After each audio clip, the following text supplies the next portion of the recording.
Thank you for joining us today. Thank you for being online with us in this webinar. I'm so delighted to welcome all of the participants in this webinar. I see lots of you in the participant list. Thank you for joining us. First of all, let us pray and praise to our Almighty God. His blessings and mercy, we can participate and join this webinar without any obstacles, of course. I would like to introduce myself first. My name is Eriko Despriyadi. I'm from PEM Akamigas Cepu. I want to say thank you so much for SPI PEM Akamigas Student Chapter and also from Alam Sahara International for giving me this wonderful chance to be the moderator of today's webinar. In this special occasion, we have several agendas. So allow me to read several sequences of our webinar today. First is opening, the second is speech from SPI Pemakamiga Student Chapter Representative and also from Alam Al-Sahara International Representative. And the third presentation from our special speaker today. And the next is Q&A session. The fifth is quiz session, and the last is closing and also taking picture. Our webinar today will discuss about pipe problem. What is stuck pipe problem? During a drilling operation, pipe is considered stuck, cannot be moved or be freed from the hole without damaging the hole or without exceeding the drilling rig's maximum allowed hook load. Pipe sticking can be classified under two categories. The first category is differential pipe sticking, and the second category is mechanical pipe sticking. Complications related to pipe sticking can account for nearly half of total well cost, making stop pipe one of the most expensive problems that can happen during a drilling operation. For the detail about this topic today will be presented by our special speaker today. So let me introduce our special speaker today, our guest speaker, Mr. Ayman Alamir from Alam Sahara International. Please welcome Mr. Ayman Alamir. Thank you, Mr. Ayman, for joining us today. We are so excited for the sharing. Mr. Ayman is the Global Drilling Technical Advisor and Training Manager at Alam Sahara International. Before we move to our next agenda, I would like to inform you that your microphone will be muted during this webinar in order to make sure the webinar is running well. And also, if you have questions, you can send them along in the chat box or in the Q&A box. The committee will try to answer your question and collect them. Also, to advantage of the time, let's get the ball rolling. Our next agenda is speech. The first speech will be delivered by the President of SPI Pemakamiga Student Chapter or his representative. For the representative, time is yours.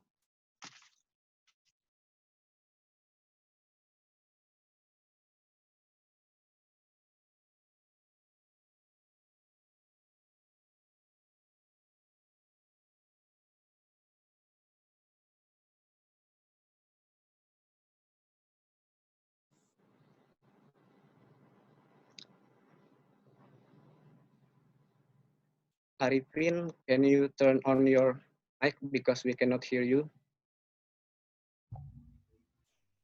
Okay.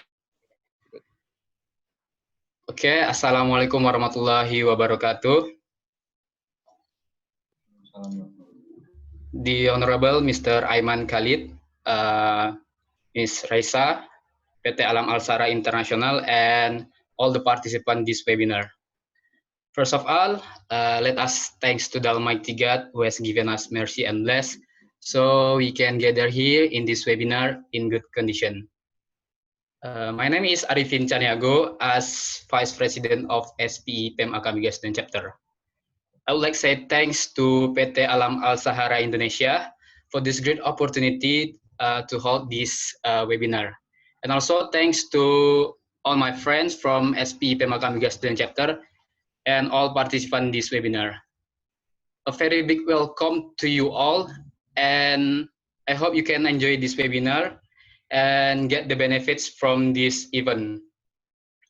Maybe before we go to the main event, I'll give short explanation about what is SPE.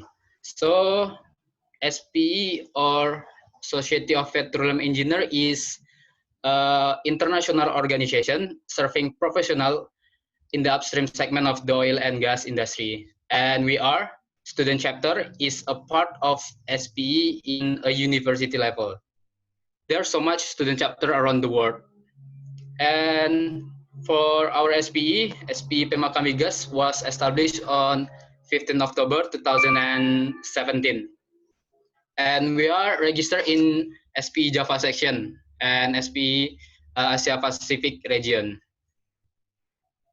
Okay, maybe that's all from me. I hope you can enjoy this webinar and get the you can increase your knowledge from this event. Okay, thank you. Assalamualaikum warahmatullahi wabarakatuh. Okay, thank you, Arifin Chaniago, for the speech. The next opening speech will be delivered by the representative of Alam Al-Sahara International for Mrs. Elinda Wisuda. Time is yours.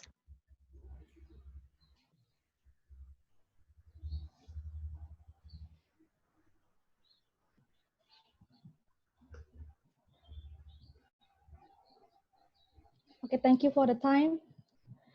Assalamualaikum warahmatullahi wabarakatuh. Good afternoon, ladies and gentlemen. First of all, let me introduce myself. My name is Melinda, and it's my privilege and pleasure on behalf of PT Alam Al-Sahara Training and Consulting Services to welcome all the honorable participants in this webinar entitled Stockpipe Problems. We have delighted to have you with us to participate and join us in this very nice occasion. Once again, thank you for joining us, and we hope that this webinar will give advantage among all of us.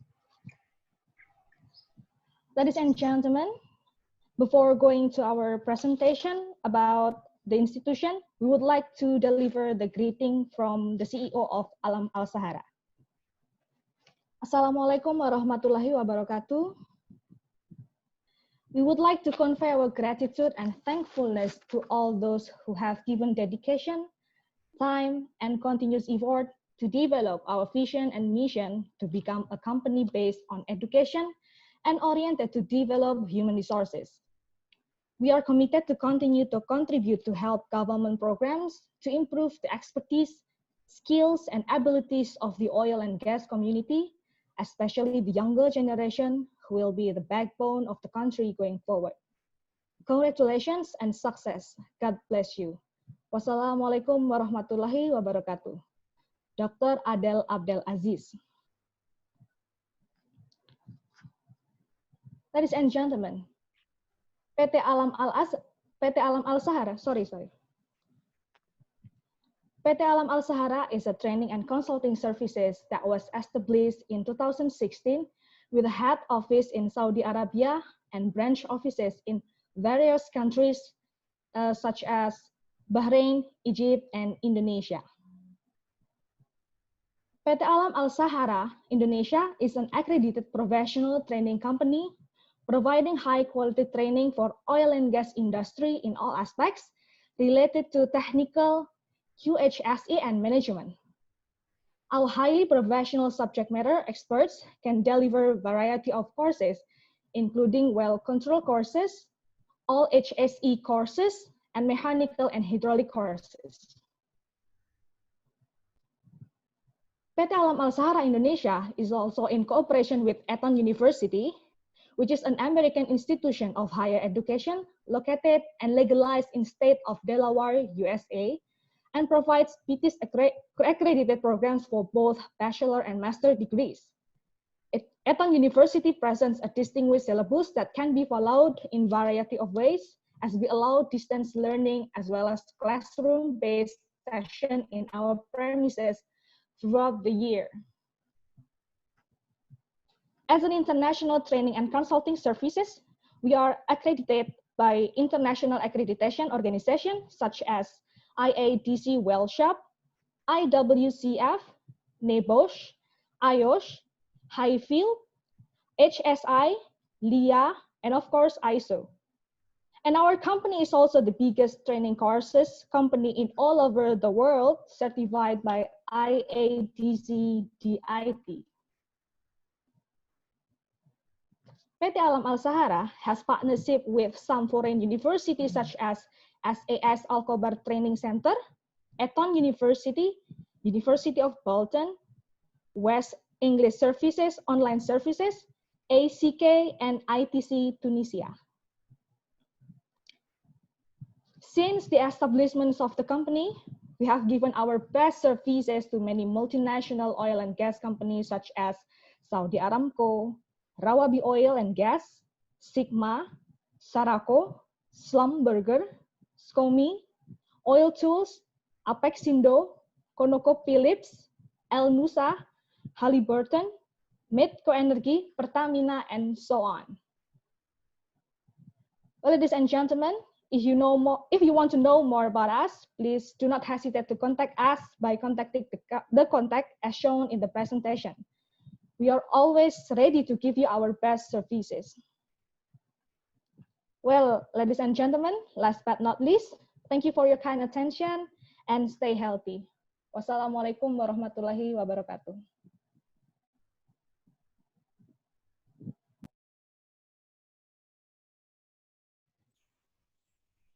Okay, thank you for the speech. Now let us continue to our main agenda, the presentation from Mr. Ayman. For Mr. Ayman, time is yours.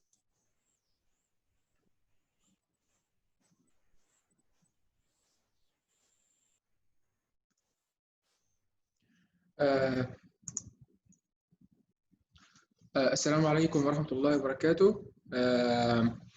رب اشرح لي صدري ويسر لي أمري يا كريم. My name is Ayman Khalid. I will be the speaker of today in behalf of Alam Sahara International in association with Society of Petroleum Engineers, student chapter in Indonesia. So at the beginning, I'd like to introduce myself. Before that, I'd like to thank Mr.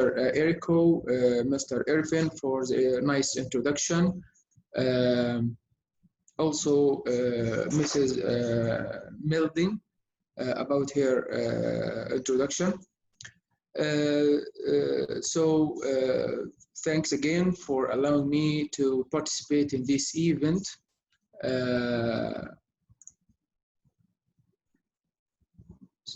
Please.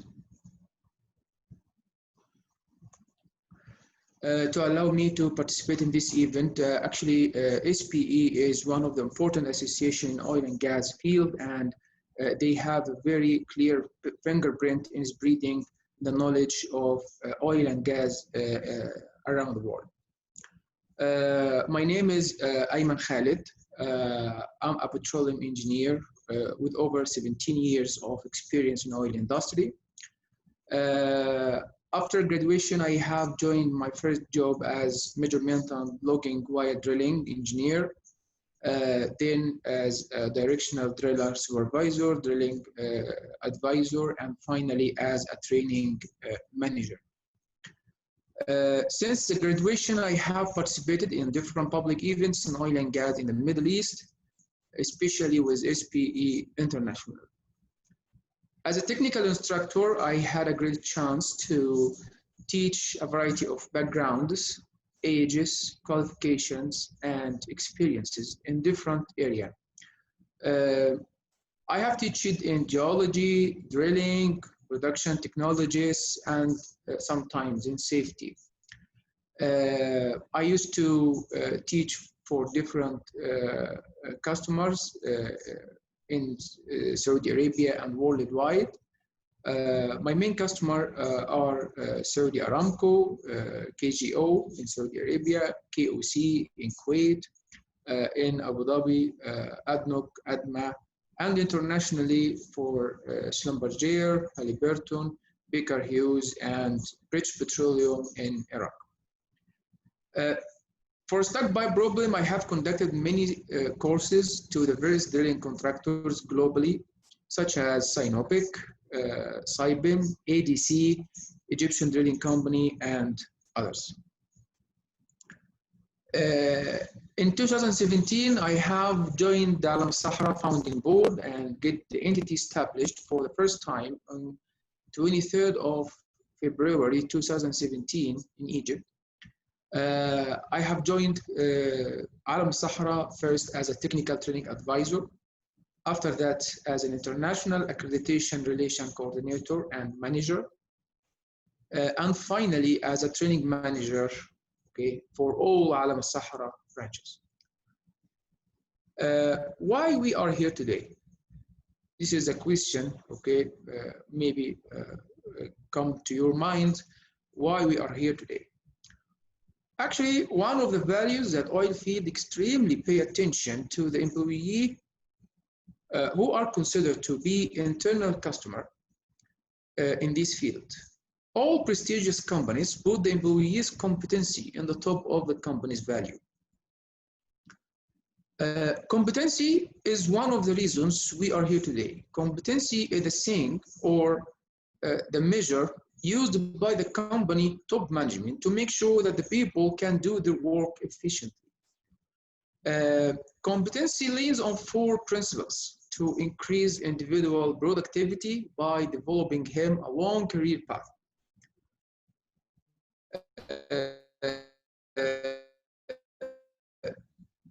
These 4 principles are to use the right qualification, to provide them with the training, experience, and to develop their skills as well. Second value that I like to refer in this presentation is efficiency.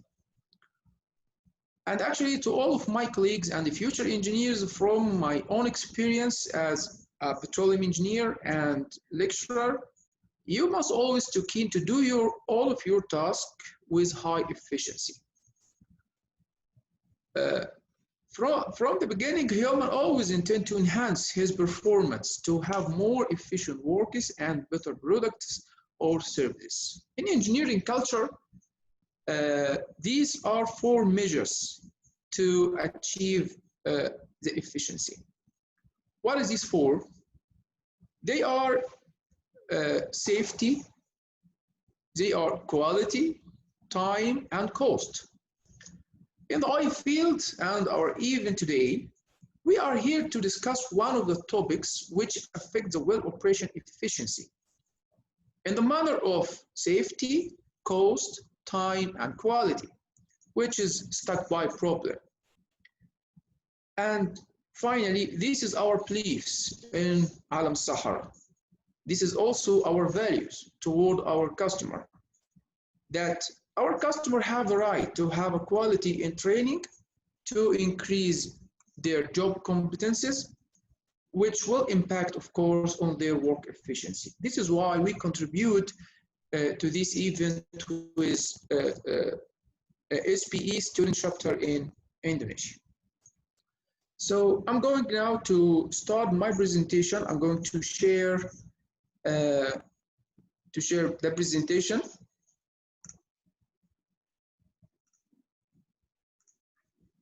Okay. As Mr. Errico stated in his speech, our event today is about the stuck pipe problem. It is prepared and conducted by Alam Sahara and in association with Society of Petroleum Engineer Student Chapter in Indonesia.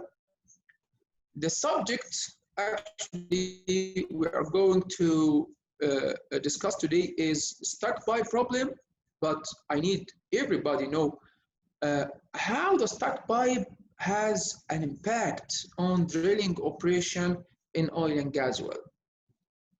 To make it more beneficiary, that I need to know how the stuck pipe problem affect and how can I control the operation to avoid or to deal with the stuck pipe problem.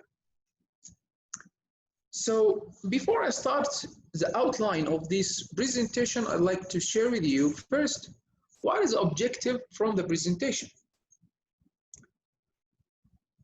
The main target of the presentation is to identify the cost, identify the impact of the stuck pipe on the well operation, and to explore the key jobs, rules, and responsibilities regarding the well control, regarding the stuck pipe and the drilling operations.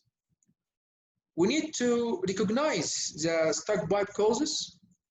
We need to demonstrate the skills needed to prevent and to recognize and to resolve stuck pipe incidents. And finally, my target today is to understand a different type of stuck pipe problem. So the next in this presentation is to go through outlines. This outline which I'm going to explain today.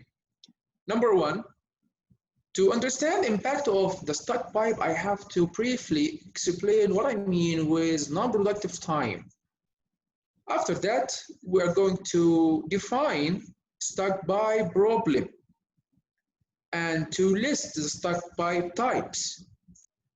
And based on these types, we are going to discuss briefly. Actually, it will not be in details because actually we have to agree that the stuck pipe problem is a big course. And if you would like to know more about stuck pipe, so minimum, we need 3 days continuously to teach 6 hours per day to cover all of these topics. So that I can say that we're going to explore the root causes of the stuck pipe incidents. And if you'd like to know more, we have to have another session longer to explain about stuck pipe. So what I mean with non-productive time, actually, for the people who are occupying the job as a drilling supervisor or project managers, there is very important thing they have to consider, as we mentioned earlier, that they have to consider the efficiency of their task. They would like to achieve the target or to achieve the objective from the task efficiently. And one of the things we mentioned in the introduction, that to develop or to maintain the efficiency of the thing you do is the time. So during oil and gas operations, there is a time plan. And based on the time plan, the people working in this field divide this time to 2 types, productive time and non-productive time. Anything we can do in the operation to achieve or to push the drilling progress and to make the well completed correctly, safely, friendly to the environment, no harming to the environment or to the people, okay, to achieve the target effectively. So this is what we call productive time. Anything can delay the plan, it's called non-productive time. So the definition of non-productive time is the time which drilling operation is interrupted, ceased, penetration rate is very slow, and this time could be because of fishing, could be because of stuck pipe, weather changes, tool transportation, loss of circulation, trip in or out can be counted as non-productive time. So how can I estimate the productive and non-productive time? The people working in this field have to have a minimum knowledge to be able to estimate the time, to be able to estimate the cost. So as a drilling supervisor or drilling project manager, they need to know about the drilling fluid, cement, drilling pits, drilling hydraulics, formation pressure and formation gradient, fracture gradient, casing design, directional drillers. This is the various areas that the project manager or drilling engineer should strongly understand each of these topics before he estimates time, before he estimates the cost.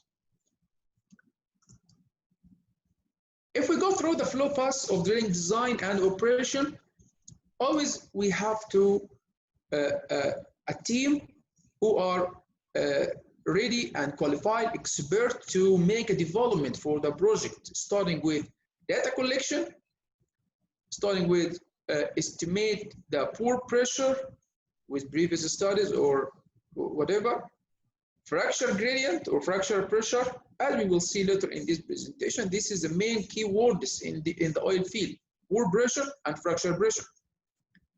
And based on this, we are going to select or to decide which setting depths we are going to use, what is the hole geometry, what is our further plan for completion, what is our plan regarding the mud or cement or casing, tubing, drill string. And based off all of these stages, you will find that you will find out what is the rig size, how to make a selection for the rig equipment and for the rig equipment capacities. Based on all of these stages of the planning, now we are be able to estimate the time, and based on the time estimation, also we can make cost estimation. I can say if any failure for designing any of the previous topics or any of the previous stages, this will affect the time plan or the time estimation, and of course will affect the cost estimation. And when we discuss about the cost, we never forget that there is an investors, and these investors are really worry about their investments in this very risky business. So project managers, they have to put themselves in the place of the investors to make or to do their best to avoid the non-productive time, which will decrease the cost and will increase the profit later on. So I'm presenting right now in front of you the difference between a plan time and actual time, which is already taken from one of wells drilled already in Indonesia, okay, earlier.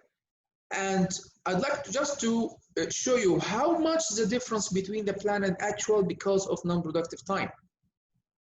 The people make this plan, they would like to drill this well in a little bit more than 1,000 hours. However, the actual one exceeds 4,900 hours.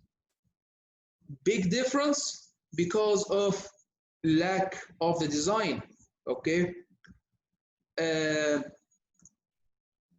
So the next point for this presentation is to ask ourselves what could cause the non-productive time. Actually, and by experience, we found that many problems. We have loss of circulation, we have aerated mud, we have measurement of loss circulation rate, drilling with partial loss circulation, H2S, kicks, stuck pipe, and well pore stability. Stuck pipe, it is the problem which we give it the priority over all of these problems, because this is by practicing. We found that the stuck pipe, it is the worst one because it may cause a very large non-productive time. You can imagine stuck pipe can last for not only 1 hour, 2 hours, maybe 12 hours, maybe 24 hours. in some cases can lasting for weeks. So this is very serious problem, and the people working in this business pay very attention for stuck pipe causes and to make the required measure control to avoid and to deal with the stuck pipe very professionally. This is another plan, or this is another comparison between the actual time and the planned time. You will see that when we go deeper towards the reservoir, the difference between the actual plan and the actual time and the planned time, it has become bigger and bigger. As you see at the top of the hole, there's much change. But when you go deeper, more than 400 feet or 400 meter below the surface, you will find here a deviation start to be recognized. The big difference will be between 600 and 602, 620 or 640. Big difference in these small dips, and after 600 up to 800 or 840, you will find much change in the plan. Why? Because of the stuck pipe. So this pie chart I'm showing you now, it is showing the division of the productive time and non-productive time. If you consider the time, it is 100%. How this 100% is divided, you will find it is between 3% casing, 7% cementing, 15% drilling, mixing mud, it is 1%, and well testing, it's 3%, coring, it's 3%. And actually, well testing, coring, cementing, casing, drilling, it is productive time. But on the other side, how much or what's the percentage of non-productive time? You will find it is 5% for remedial cementing, 1% for mixing mud, 6% for water sources, 4% for milling, 27% for fishing. You can imagine, 10% for the stuck pipe, 9% for waiting for spare parts and material, 7% for faulty equipment and repairment. So if we make a summary for the productive against non-productive time in this well, it was non-productive time 70% against 3% of productive time. Okay, so if you consider the rent of the rig, the rent of the people, or the salary of the people, if you consider the delay of the plan as a failure or as a money, so you will find this 70% non-productive. Okay, so this is why stuck pipe become at the top of priority in the drilling operation, that they need to pay attention to this problem, otherwise it will cost a lot of money, and who will pay? The investor will pay for this. For the stuck pipe specifically, there is 3 levels of stuck pipe incidents. There is very low level that the stuck pipe start to be encountered, and because of good behavior of driller and drilling team, they make this stuck pipe free as soon as possible. So this is what we call incidents. It's not stuck pipe, it's incident. However, incident also it will cost money, but as a pyramid, incidents will not cause a very high expensive problem. But when you go to a complicated situation, maybe you need to make a fishing, and fishing problem happen when you try to retrieve the drill pipe, and because of the bad practice while freeing the stuck pipe, you get the drill string parted. At this moment, we have to fish the drill string. With fishing, of course, the money will be higher. Sometimes fishing successful, sometimes fishing is not successful. So what's the problem, or what's our plan in case we have fishing problem? We have to go to the side track.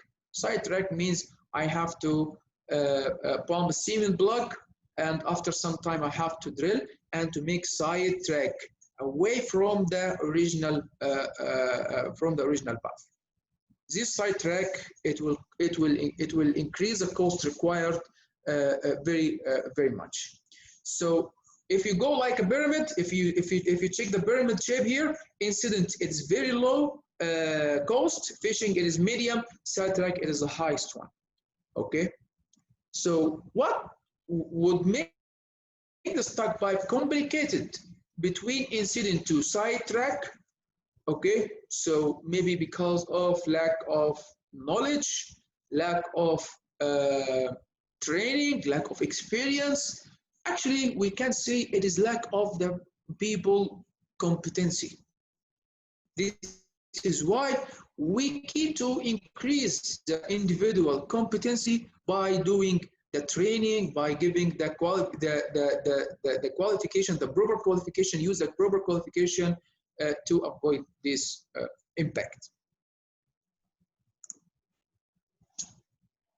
Stuck pipe ends in the operation, it is divided as a 40% in drilling operation, 30% in tripping operation, 17 and 13% in others. 13 it is for logging, 17 in others. So we will see that in drilling and tripping operation, it is very critical operation regarding stuck pipe.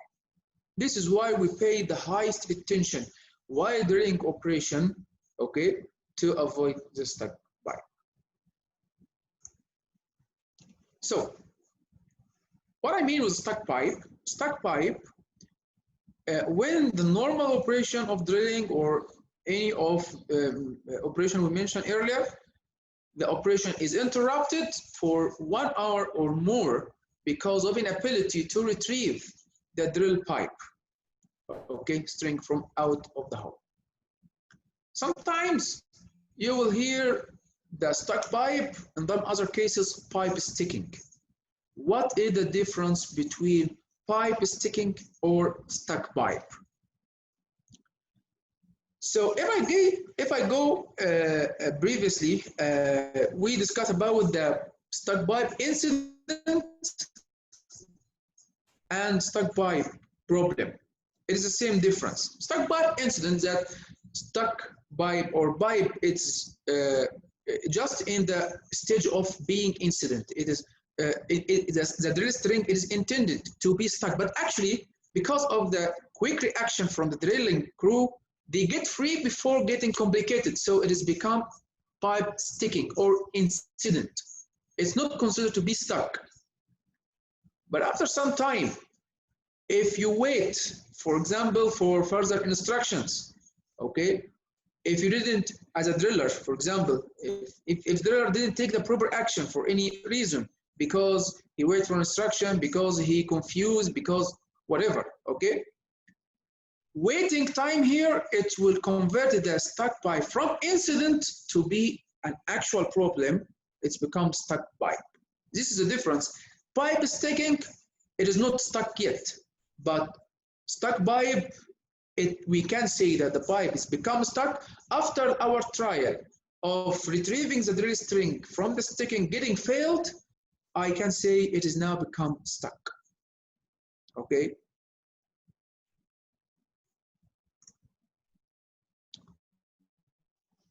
What is the stuck pipe types? Why stuck pipe getting? Why the pipe or drill string getting stuck? Actually, when we look at all the operation globally, we found that there is two main types of the causes of the stuck pipe. Number one is a differential pressure. Number two, which already mentioned in the beginning, okay, by Mr. Arifin, it is mechanical stuck pipe. This is one category, or this is a kind of categorizing. But there's another categorizing that we consider three types of the stuck pipe causes. Differential pressure, it's okay. Hull back off, or bridging, or wellbore geometry. We can consider hull back off and wellbore geometry as one type. It's called mechanical cause of stuck pipe. Anyway, these are the three main causes of the stuck pipe. Okay, and my target from this presentation or webinar to discuss with you what is the difference between three causes and what may cause each of these causes. Yani, what I mean, differential pressure, it is the problem now. But actually, I need to know what is the root cause of the differential pressure. Okay, what is the root cause? What in deep about the differential sticking?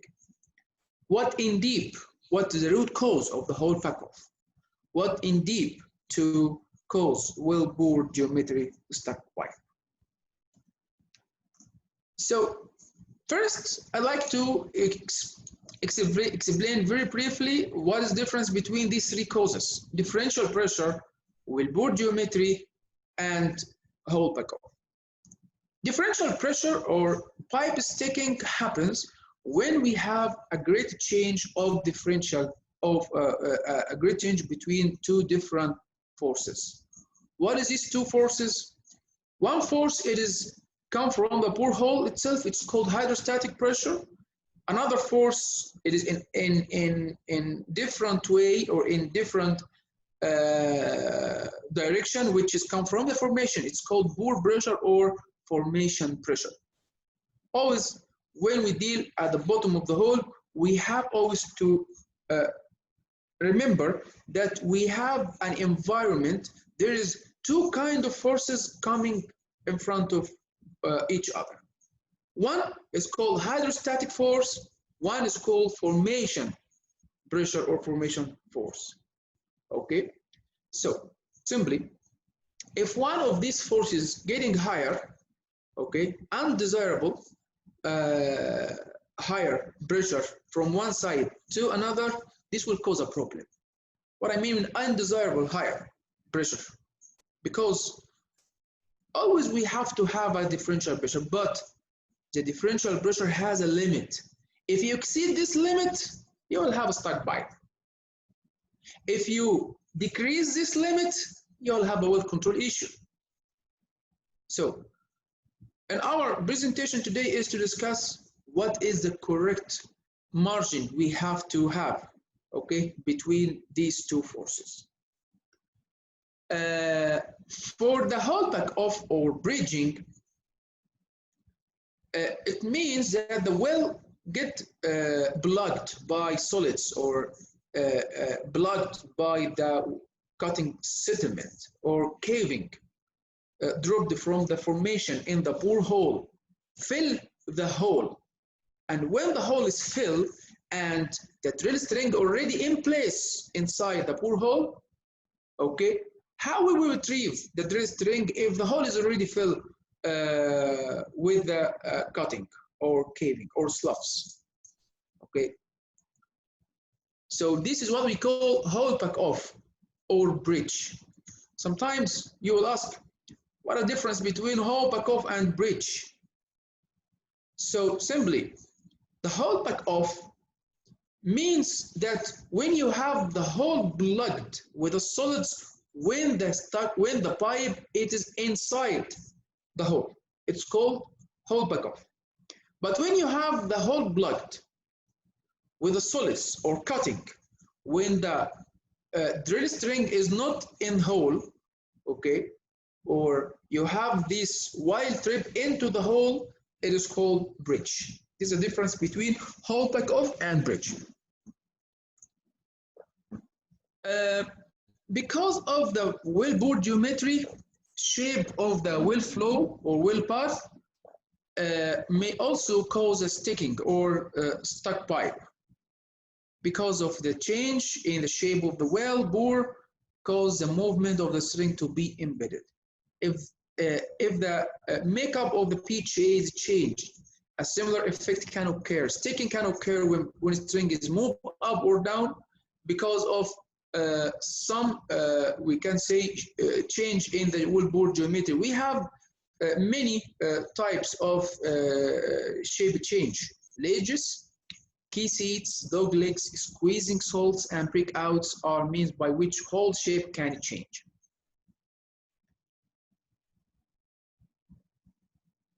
The next one is to explain, okay, if a driller or assistant driller, okay, handling the equipment in the hole, how can I know that the well is stuck? And how to deal with the stuck in the early stages of the stuck pipe. So actually one of the drilling parameters that the driller should always monitor while running hole or while drilling or while trip out of the hole, it is the Martin-Dicker gauge. Martin-Dicker gauge, the gauge what you see here, it is used mainly for measuring the load suspended on the hook or the weight on the pit. So suppose that you have, you know, or you have the mechanism to know what is the total load of the drill string. And while pull out of hole, of course, all of this load will be measured by the hook or will be suspended by the hook. So how to read the hook here? By the yellow needle, you will find this gauge. It is only to measure how much the weight on the hook. What about the other needle here? The other needle here, it is to measure the weight on bit. It's called weight on bit because it's used while drilling operation to know how much or how many thousand of pounds you will lie on the pit.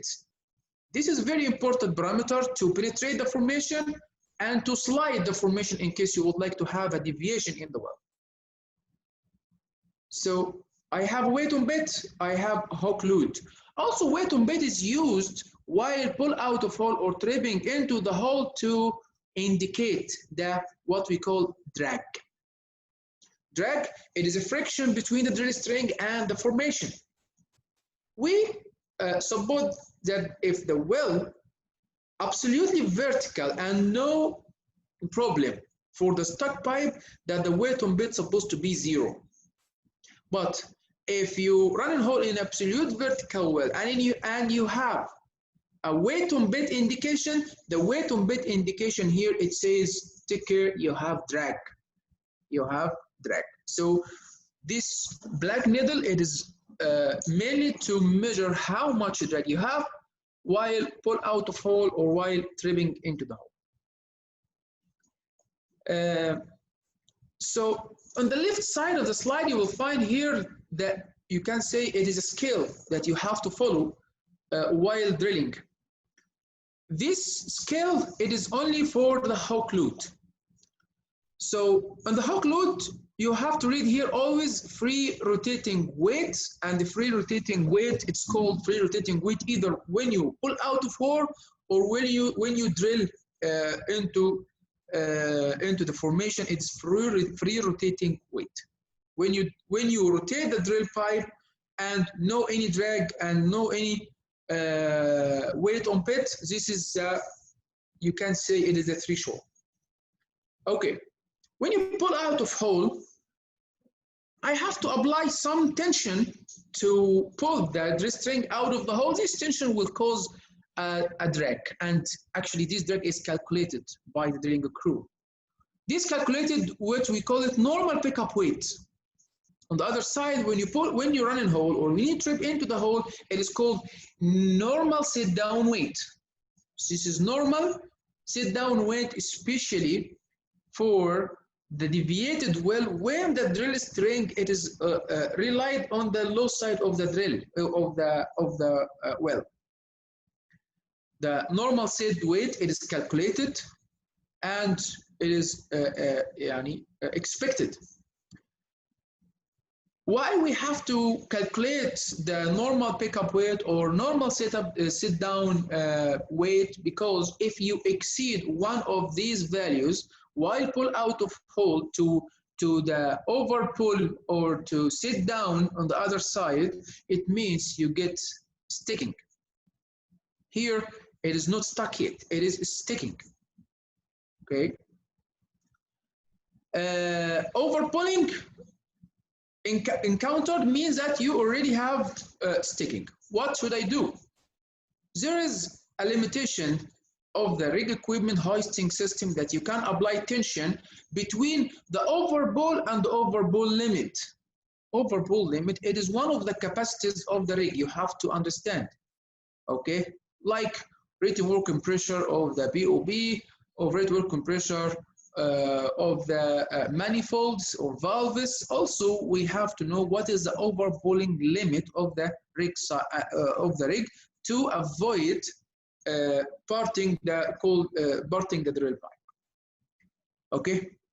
Same for sit down. When you sit down, there is a limit you couldn't exceed, which is called sit down limit.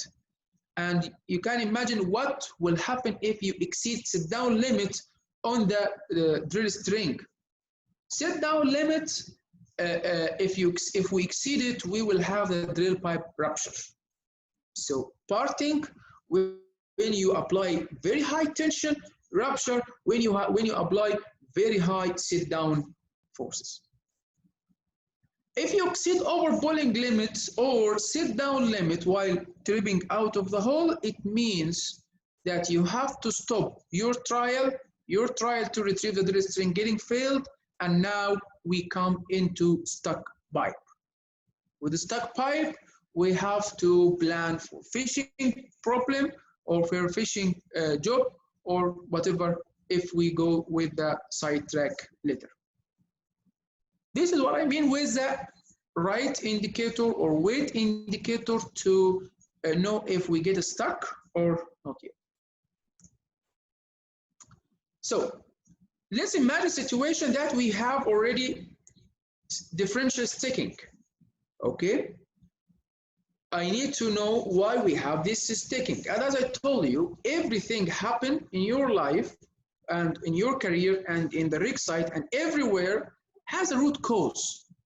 And to avoid this problem to happen or to make your measure control to any problem you have to know what is the root cause. There is a technique to know what is the root causes of the differential sticking. Okay, the technique here is called 5Y. 5Y. So I'm going to ask now the question number one, why? Then why? Then why? 5 whys to finally know what is the root cause. Then from this point, from the last point, from the last why, I'm going to give you the tip points of the prevention. So let's now have the first why. Why do we have pipe sticking or stuck pipe?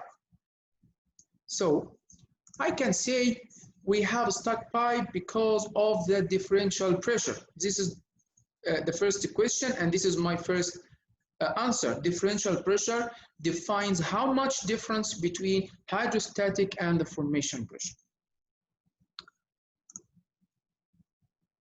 Why may hydrostatic pressure increase? This is the next question. Okay, we agreed that we have a differential sticking. Why we have hydrostatic pressure? Now let's explain more about hydrostatic pressure.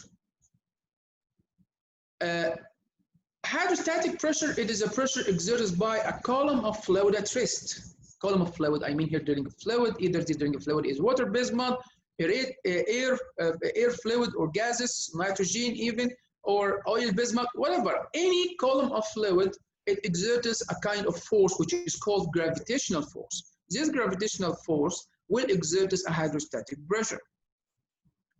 On the other side of the well, there is a formation which has bores, and these bores fill of formation fluid. Again, we have a fluid, so this fluid exerts a kind of pressure. The pressure exerted by formation fluid is called formation pressure. So as we mentioned at the beginning, now I have two different forces, two opposite forces. You have to make sure that you have the right differential pressure between hydrostatic pressure and formation pressure. Based on these two opposite forces, actually we have three cases. Either the well is balanced, and of course when I say balanced, I mean that both forces are equalized, or these forces are not equalized or not balanced, so we have either underbalanced well or overbalanced well. Underbalanced, we use it to refer when the well has hydrostatic pressure less than the formation pressure, stronger than the well, so it will kick the well. Kick the well means have an influx from the formation in the well, cause a problem of kick. There is another type of kick here. What is this? When the hydrostatic force, it is getting greater than the formation force. Here, the kick comes from the hydrostatic toward the formation. Toward the formation. So the fluid will move from the well to the formation. Okay? So the question is, when we'll have a stuck pipe? Do you think you have a stuck pipe when your well is under balance or when the well is over balance? Okay. Yes, it is when it is over balance. Okay. Because when we are over balance, the hydrostatic pressure will force the drill string, especially drill cooler, the force drill string to be stick to the hole, to stick the wall of the well.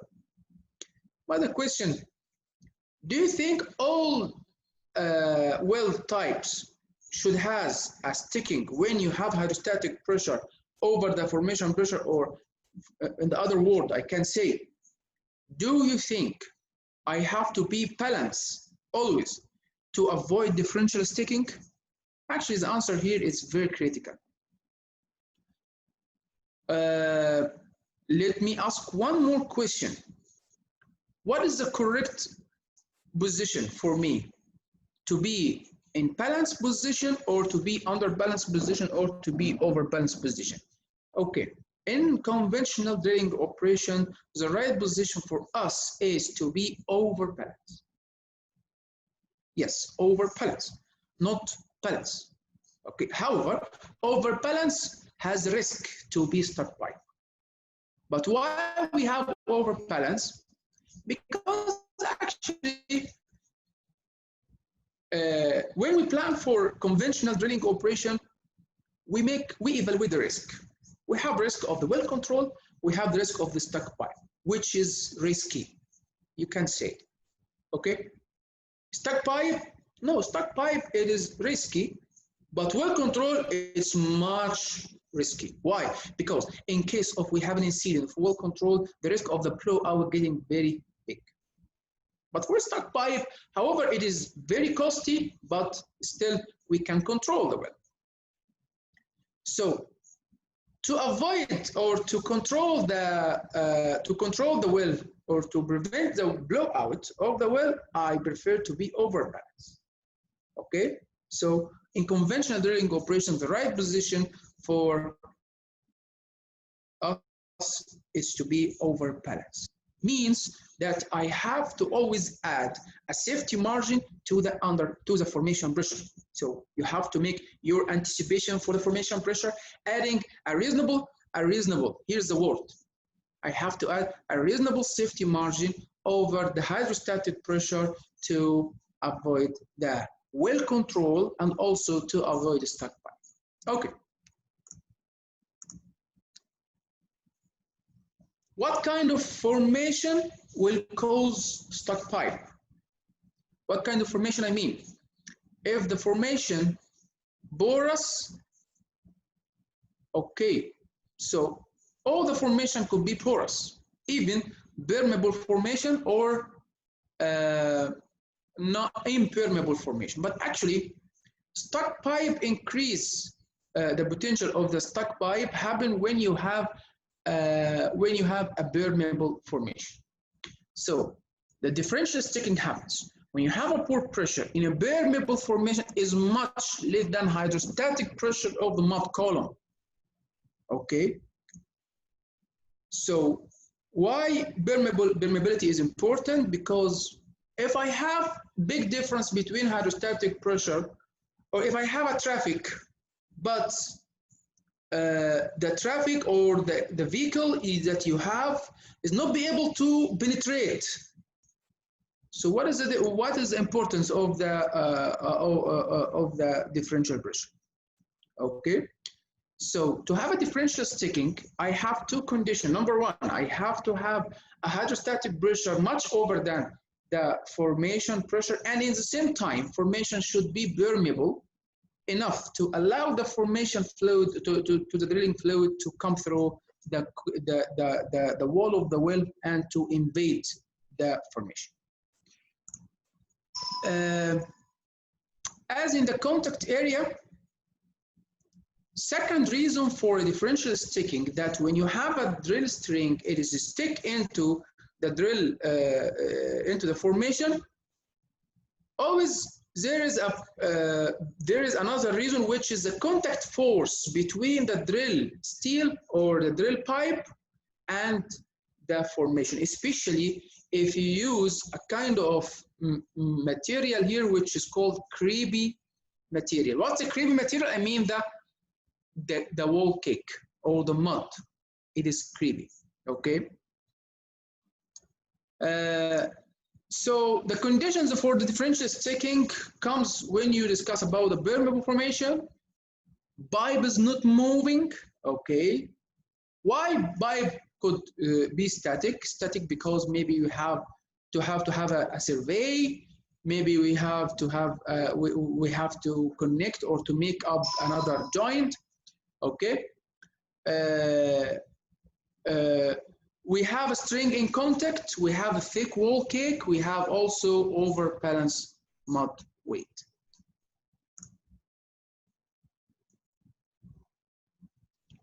So for differential sticking, we have to know how to calculate the differential forces.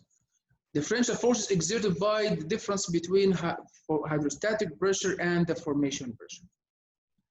The differential sticking force can be calculated by the normal force calculation. It is, you see here, it is the pressure times the area. What area? It is a contact area between the drill string and the wall of the well. Okay.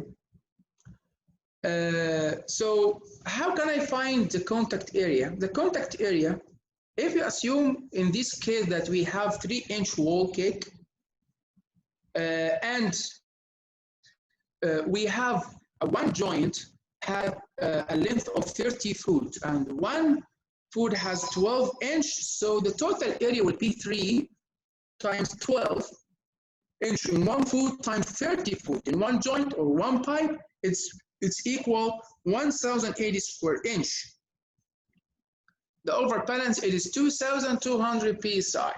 This is what we calculate between the hydrostatic pressure and the formation pressure. It is 2200 psi. So if you would like to calculate the sticking force, you have to multiply 2200 times 1080, but don't forget, you have to consider the mud friction factor. Mud friction, it is the friction factor differs between water-based fluid or oil-based fluid. You can imagine if you have oil-based fluid, what is the contact force, or how much the contact force will be? It is much stronger or weaker than the water. Okay, yes, oil, it is much weaker than in contact with the steel, not like water. So the mud friction factor will be higher. It's between 0.2 to 0.3 for water-based mud and 0.1 to 0.2 for oil-based mud.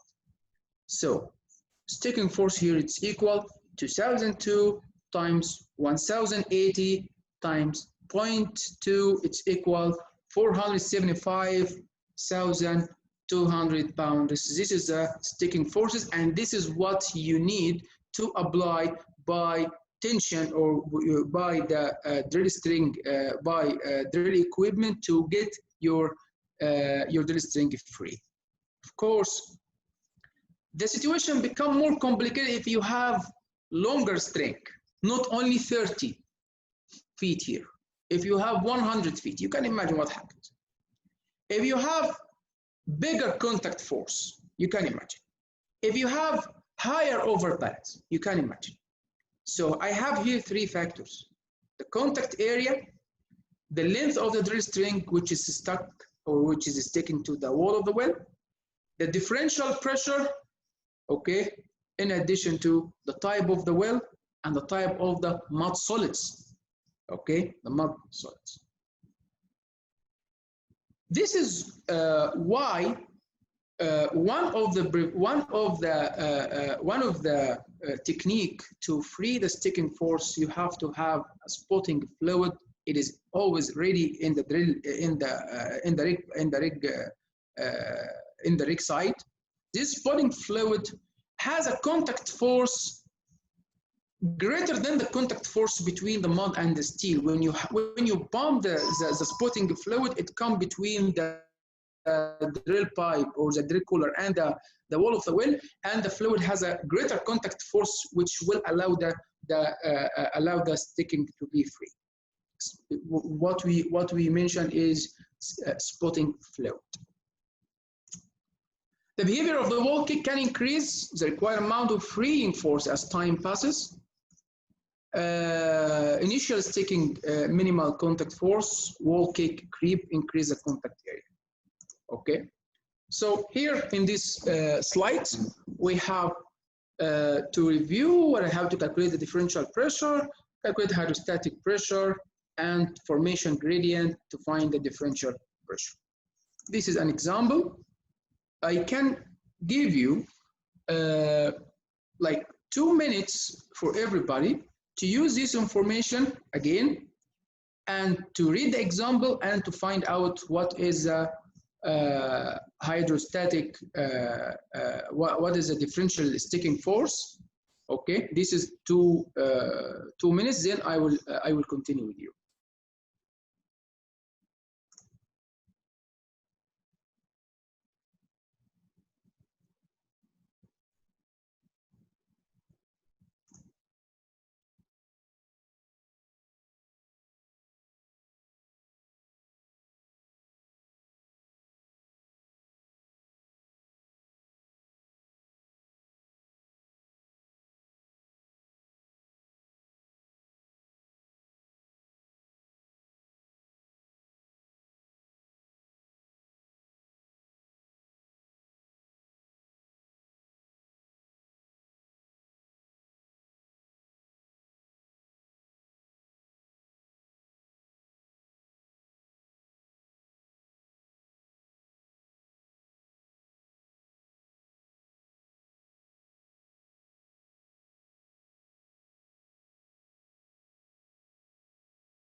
Okay. Okay, everybody. So let's continue. So the example say that I have 30 foot drill collar is in contact with a permeable formation at 8,000 feet, and that is normally pressure 0.465 psi feet. The mud in use is water-based and has density of 11.5 ppg. If the contact area is 3 inch, calculate the sticking force. So calculating the differential pressure, here you will find calculating the mud gradient minus formation gradient times the TVD, it's equal 1064 psi. For the contact area, 83 inch times 12 times 30, it's equal 1080 square inch. Okay, this is the example. To calculate the differential sticking, multiply this pressure times the contact area times the 0.2 the friction factor. Okay, then you will find the total sticking force. Okay, sticking force getting complicated with high angle because we can add a sidewall force. Sidewall force here it is I refer here to the drill string weight, okay, which is facing the low side of the well because of the weight of the well. You know, the weight of the formation, the weight of the drill string or weight of any object around the world, it is called a free weight. The free weight, it is this one, okay, this one. For high deviation wells, the deviation will, or the weight will be divided into two coordination. One of them here, okay, this is what we call Y and X, okay. So which one of them will increase the sticking force? This one. This one will increase the sticking force. And how to calculate the weight in this direction? This direction, or this force will be calculated by multiplying the free weight times the cosine angle. So in case of angle of the well, it is 30 degree, 40 degree, 10 degree, 90 degree, whatever.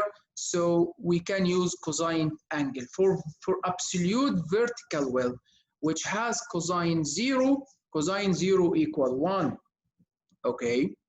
If you have cosine 90 in horizontal well, it is equal 0. So cosine, it is very important to find the directed weight in this direction.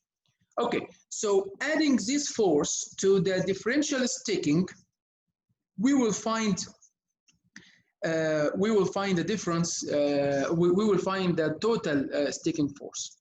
Okay, so next question for differential sticking: why may hydrostatic pressure increase?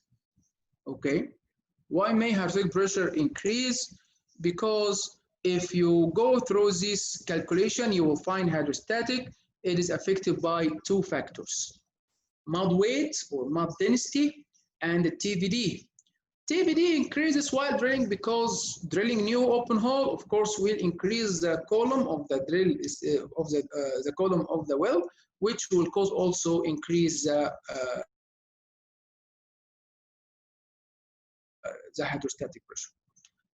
Increase the TVD, or increasing the mud weight. How the mud weight increases while drilling operation? Of course, if we add some solids to the mud, of course the mud weight will increase and the hydrostatic pressure also will increase. So what kind of solids? Yes, if you weight up the mud with barite, with bentonite from surface, we can manage it. But while drilling operation, maybe we have a poor rate of penetration or poor drilling control, which cause the well will be full of cutting. When the well is full of cutting, we have to expect that there is much increase of hydrostatic pressure, because cutting it is kind of solid, which cause increase of the hydrostatic pressure. From the other side, what I mean was bore pressure. We mentioned before, formation pressure could be the pressure exerted by a column of food exerted in the pore spaces in the formation. The formation pressure could be normal, abnormal, and subnormal. So normal, it is the hydrostatic when the well is full, or when the formation is full of native water or formation water.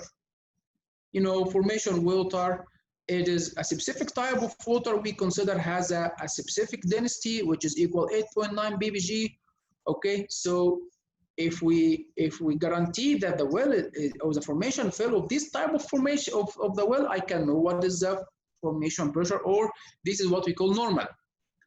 But because of the downhole or in the formation, we have much change happen in the tectonic movement or faulting. We have salt domes. We have drama. I see. I can say we have drama below the surface. Okay, so this change in the formation would cause the pressure to be, or cause the formation to be pressurized more than the normal formation pressure. At the moment, it's called abnormal formation pressure.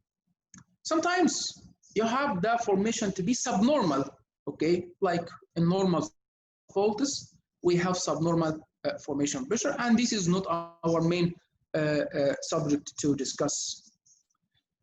The next why is why formation allow mud filtration cause pipe sticking. As we mentioned before, because suppose that you have formation which has a sufficient porosity, a sufficient permeability. This is what I just said now. It is the definition of the reservoir. Normal reservoir. For sandstone reservoir, for limestone reservoir. Okay. While drilling operation, if you face such formation which has sufficient porosity and very high permeability, this is one of a potential or a possible formation which will cause a formation sticking. Why? Because as we mentioned before, the fluid will move through the circulation, and when they find there is an opening and there is a pressure drop inside the formation, so the formation fluid will decide to go through the formation and to invade it. Okay, and while having this stream, okay, while having this stream, I mean when the fluid moving from high pressure to low pressure. High pressure, it is a bottom hole. Low pressure, it is a formation. So you will have a stream like a river, like you have a stream from this point to this point. When the fluid is moving from through this stream, this will push the drill collar and drill pipe and to keep it stick into the wall of the well. So permeability, it is a key factor here, not the porosity only. Permeability, it is the capacity of the porous medium to transmit fluid, or it describes how the formation allows the fluid to move easily through the formation. And to calculate the permeability, there is an equation. It's called Boselli's equation. And Boselli's equation, it depends on how porous spaces is, diameter of the porous spaces, okay, how much difference between the formation pressure and hydrostatic pressure, and how the fluid is viscous to move, okay. So one factor here is affecting the sticking is how the fluid property, how the fluid viscosity, how the fluid gel strength, how the fluid rheology. Okay, keeping the fluid rheology, it's one of key factors to stop or to avoid the differential sticking, and of course the length of the bath. So the next question: why would such difference would cause the pipe sticking? Okay, we have this difference cause sticking because, as we mentioned before, we have always to monitor the mud weight against the formation pressure. not only formation pressure, it is against the fracture pressure. So because sometimes we couldn't understand what is the mud weight and why we have to, or what is the function of the mud. Mud weight or mud is a critical to control hydrostatic pressure. It is designed to balance the stress in the rock, the pore pressure. Okay? And there is usually a mud weight window, or what I called before as a safety margin, that will optimize the stability of the wellbore. Too little can result in lost circulation and may allow shell failure and possible squeezing salt problem. So the question, why would such difference between hydrostatic and formation cause pipe sticking? Because a reasonable safety margin is not used. Maybe we exceed the safety margin. Okay, exceed the safety margin over the reasonable value. So we have always, when we plan for the mud, we have to consider the hydrostatic pressure against the formation pressure to avoid well control issues, kicks, and other stuff. We have to consider hydrostatic pressure against the fracture pressure to avoid fractures, to avoid losses. And for stuck pipe, we have to consider the formation fluid permeability against the annulus velocity. As we mentioned before, if the fluid is moving through the circulation and at the bottom, it finds two ways. One way with high traffic, with slow motion, annular velocity, it is very low. However, the formation, it is open area and it is high way. So where does the fluid will go? The fluid will go with the highway. So always we have to optimize our annular velocity, circulation rate. Okay, this is also one of our factors.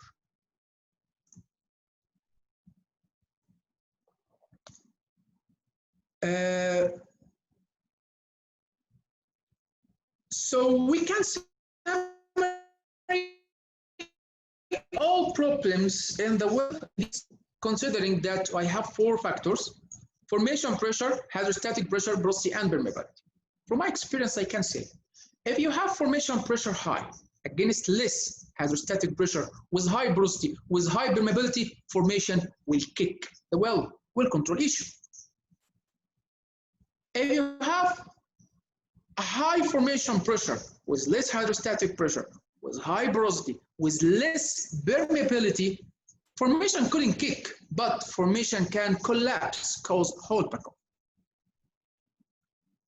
When you have formation pressure less, hydrostatic pressure high, with high porosity, with high permeability, okay, so well will kick the formation, but will cause differential sticking. When the formation pressure getting less, the hydrostatic pressure getting higher, porosity less, permeability less, this is what we call losses, because fractured formation will be fractured. So we now know how the differential sticking happens. Okay, why would such difference could cause a pipe sticking? I can say from this question, because we couldn't follow the correct procedure while drilling operation. We couldn't monitor all the parameters correctly, maybe because we missed to control the fluid properties, we missed to control the circulation rate, we missed to control the ROP, we missed to control the cutting, to monitor the formation, to monitor the change of the formation. So actually we can say finally that this happens because we have a lack of monitoring. Why lack of monitoring would cause a pipe sticking? This is the next question. We have a lack of monitoring. Here, the interesting part of this course. As I mentioned, the pipe sticking has some keywords, as we mentioned before. The keywords like the keyword, it is mud hydrostatic or mud plan, formation pressure, fracture gradient, rock type, cutting size, shape, mud property, density, viscosity, carrying capacity, rheology, solid losses, temperature, salinity, torque, drag, weight on bed, hook load, ROP, pump pressure. The problem happens when the people working in the rig are not engaged enough in their job roles. This is the problem. If, for example, if the well planner or drilling supervisor or mud engineer or tool pusher, one of these team failed to maintain the mud plan or the hydrostatic pressure or increase or has unexpected increase of hydrostatic pressure without any proper action from mud engineer or drilling supervisor or well planner or tool pusher, so we will have differential sticking. If the well planner or drilling supervisor or well site geologist fail to know what is the correct formation pressure or the fracture gradient, and based on this we have a wrong mud plan, so again we have a problem, differential sticking or well control or whatever. Okay, if the mud logger or rustabout or driller or drill supervisor couldn't interpret or couldn't understand or couldn't listen to the cutting change, okay, or to monitor the rock type or change of the shape or the size, it means we have a failure to monitor the stuck pipe problem. Same for the mud property related to the mud engineer, supervisor, driller, tool pusher, direct man, mud logger. Same for torque or drag. As I mentioned before, torque, drag, weight on bed, hook load, ROP, pump pressure, all of this stuff, it is the parameters which can allow the driller and his crew good listeners to the well. If they couldn't do this, of course, this will lead them to have a stuck pipe. So my answer to this question, why we have lack of monitoring? Because we can say very simply, because one of the team or more in the team member are not engaged into these jobs correctly, okay?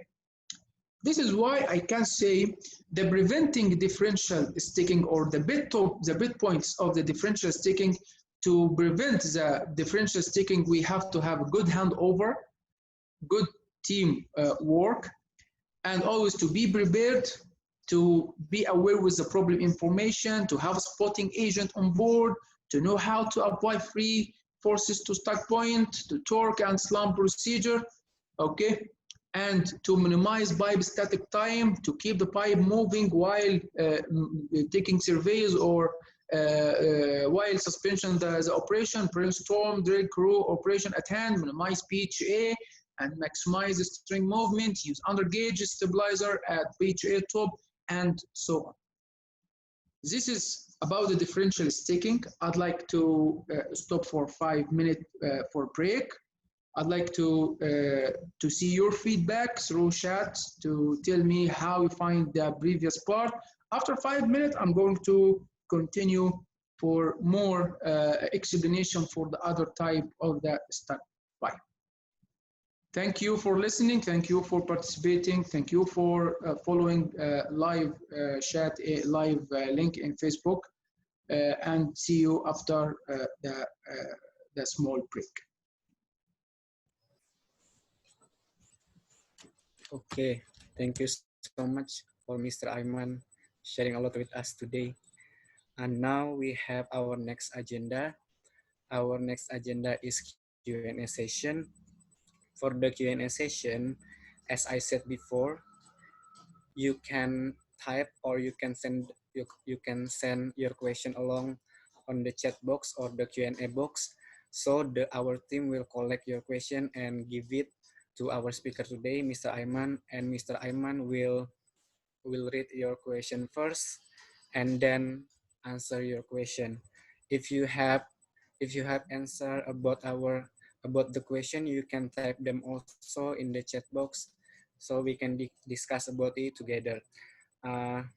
Maybe we can let's our Q&A session started. The question will be given to Mr. Ayman. So Mr. Ayman, time is yours to answer the question from the participants.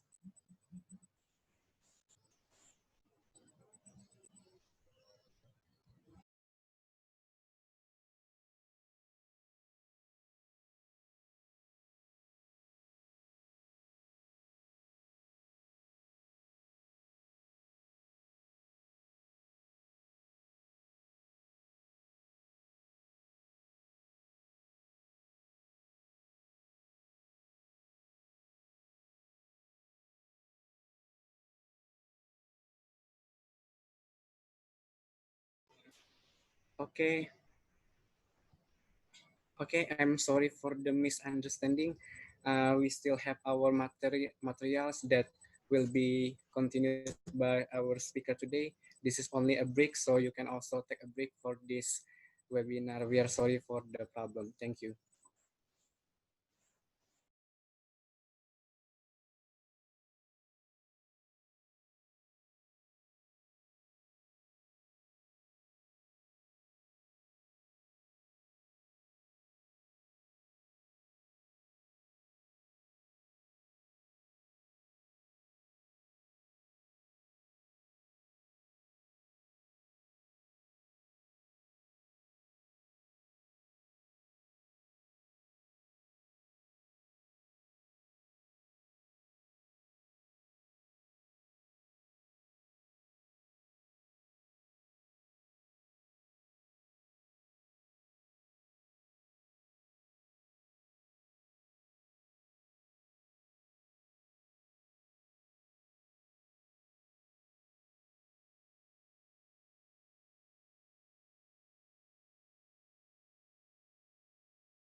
Okay, guys, welcome back to our presentation. Uh, as Mr. Erico said, okay, during the presentation, just put your notes and the question in the public chat. He will collect all the questions and he will pass it to me by the end of this presentation. My main target from the presentation is to give you the way to think about the problem in general, especially the stuck pipe. If we could answer these 5 questions, okay, or 5 whys root cause technique, so we can know where the cause and we can prevent the cause, and we can apply our measure control to avoid this problem. Before the break, we explained about the differential sticking. I know that it was it is basic information for all of you. Just my target is to give you the technique or to organize your information. But when you need more information, so you have to take the full day's course for stack pipe. And actually, the training plan, it's very wide training plan for each of the key persons in the drilling operation. So the matter is not only about how to deal with the stack pipe, the matter is about how to handle the mud properties and mud measurement, how to interpret the cutting of the cutting from the formation, how to deal with the drilling parameters, how to react with the unexpected change of the formation. So it is about training in mud, to have mud school. In the mud school, you will have very great and big knowledge about the mud properties and how the mud, how the return mud changes will be analyzed.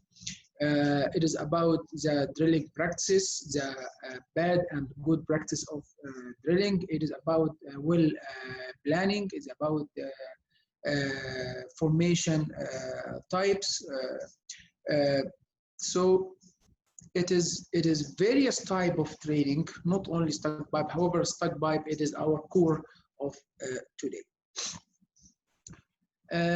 So I'd like to start again the presentation, share my screen here for all of you. And I will be happy to see your question by the end of the presentation, and I will try to answer all of them.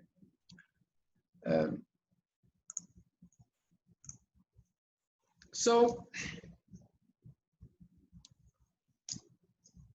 again, we come back to the second type of stack pipe cause, which is hole pack off or bridge.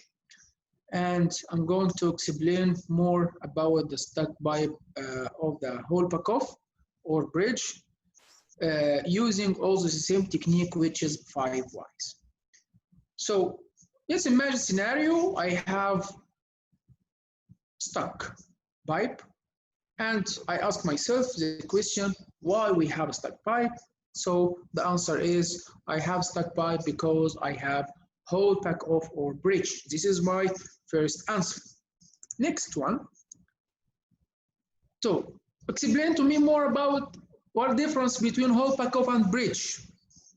We mentioned before, the actual mechanism works through a combination of contact between the string and build-off material in the annulus and effect of compaction caused by subsequent restriction of the flow.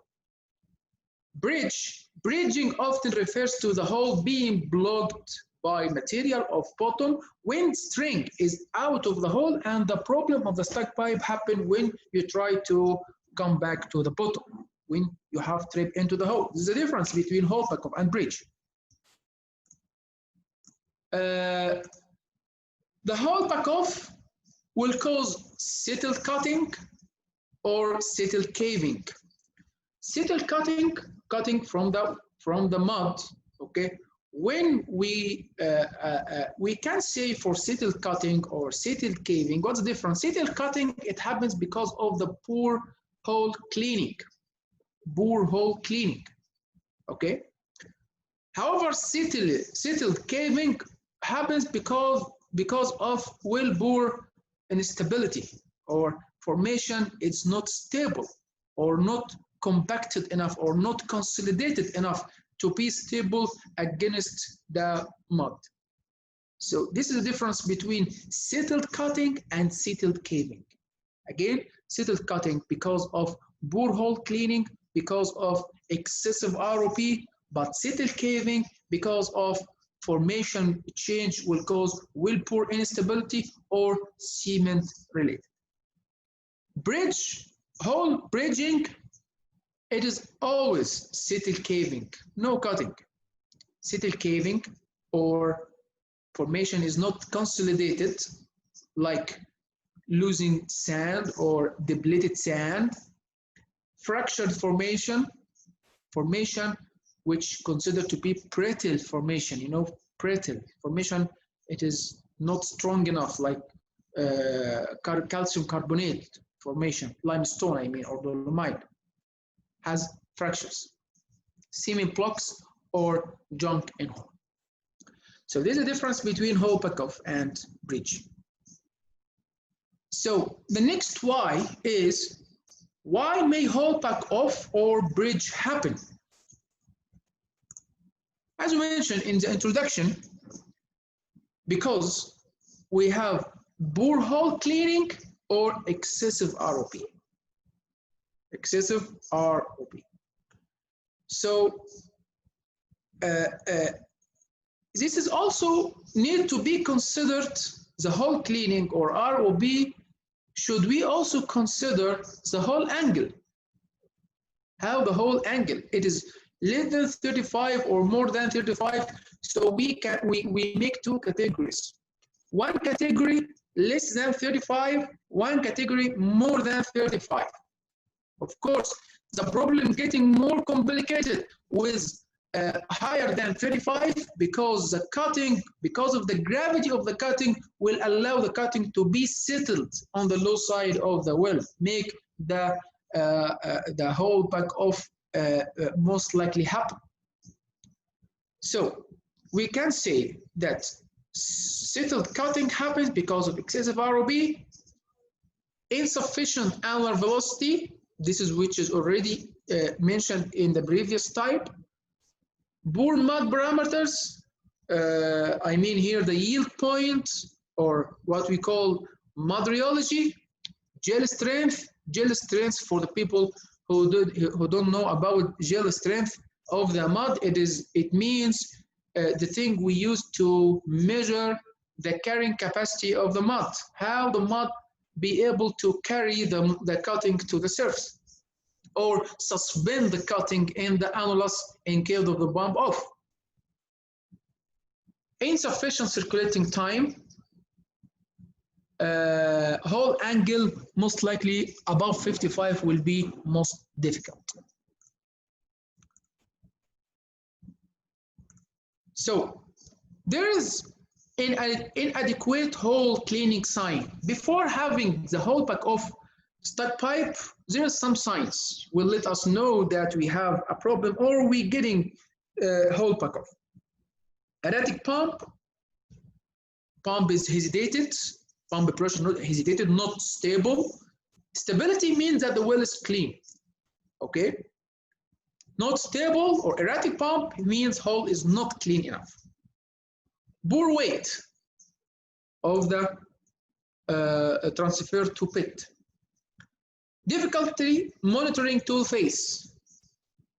And this difficulty happens when you have a soft formation against a hard pit and you apply weight on bit, then the tool face couldn't be kept constant, or with a specific type of formation, especially for salts, okay? Absence of returns at shaker. It is an indication, okay, that the well getting back off. Over balls inside casing. Okay, let's now discuss about the annular fluid movement. Why fluid movement considered to be a direct cause of a hole pack-off? Because in vertical well with a sufficient fluid and velocity, we will be able to carry the cutting to the surface. But when you have high angle well bore, what happens to the velocity? Velocity here will be distributed. Velocity here will be not the same. If you consider this is the axis of the hole, above the axis of the hole, the velocity of the return fluid will be equal and high, but below this axis, you will find that the velocity getting less.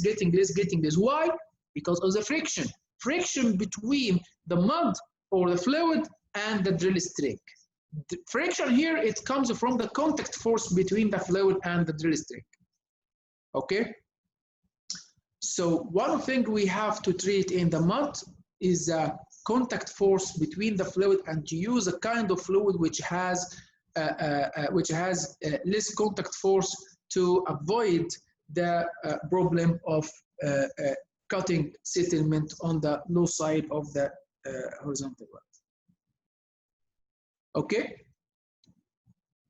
So good hole cleaning means removal of sufficient solid from the well bore to allow reasonably unhindered passage of the drill string at the casing.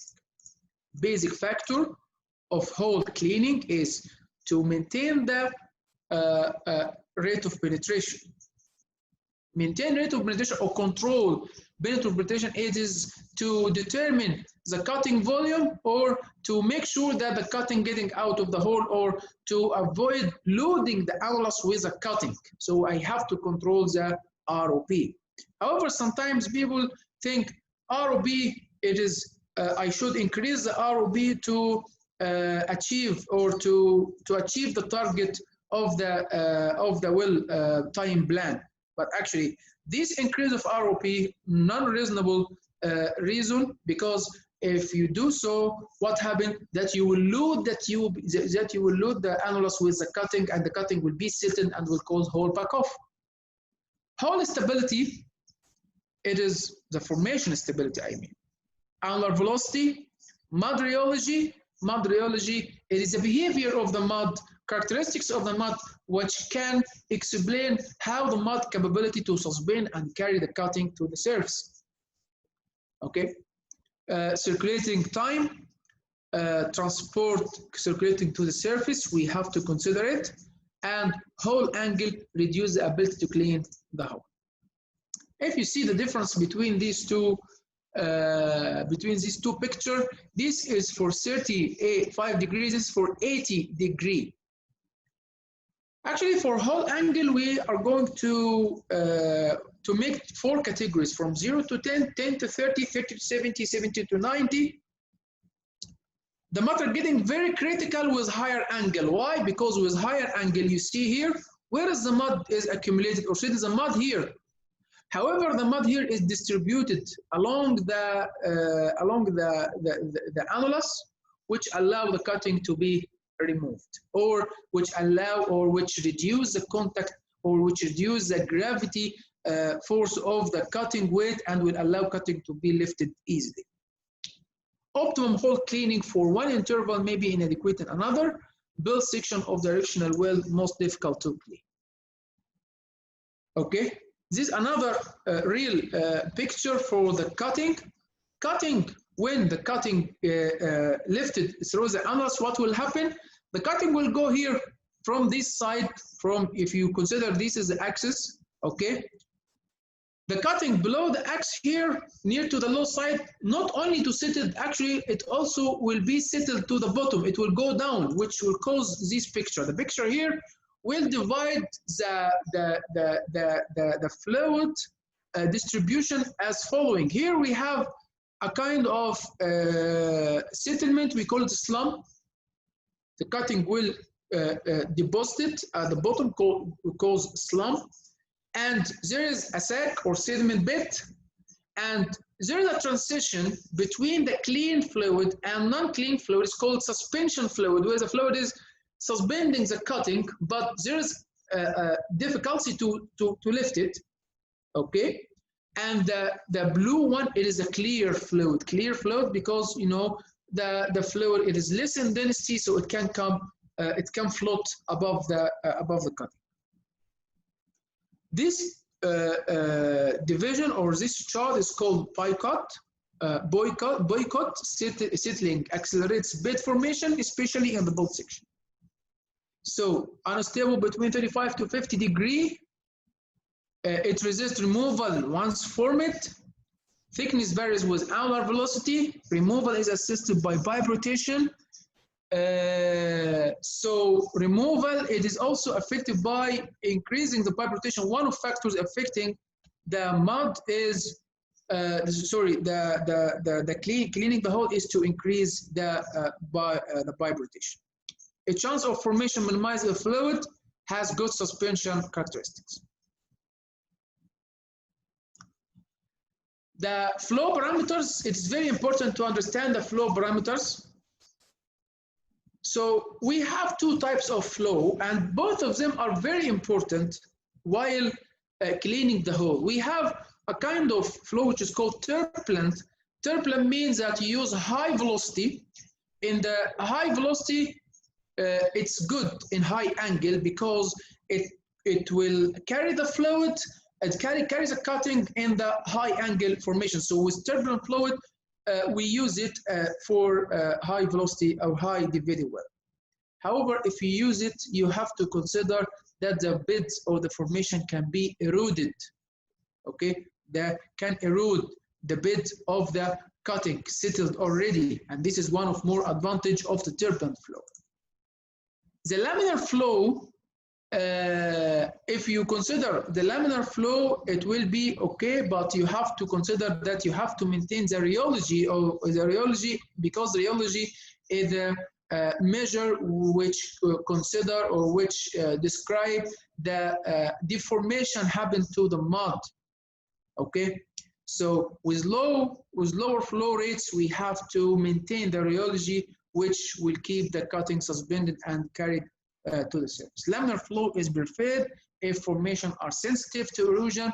Hole cleaning capacity in cleaner flow is improved by elevated low shear rate, viscosity, and gel strength. You will see a difference between this picture and this picture.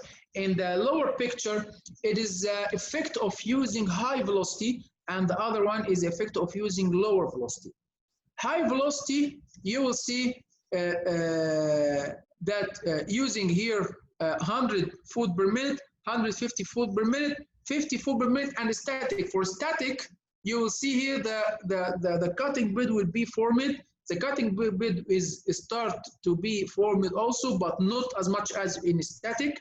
100 feet, it is still, we can see the bed can be formed, but 150, we can say it is become more clear because with turbulent flow, the cutting can be carried through the flow to the surface. So it is important for hole cleaning while or in the video wells to use high velocity in the angles.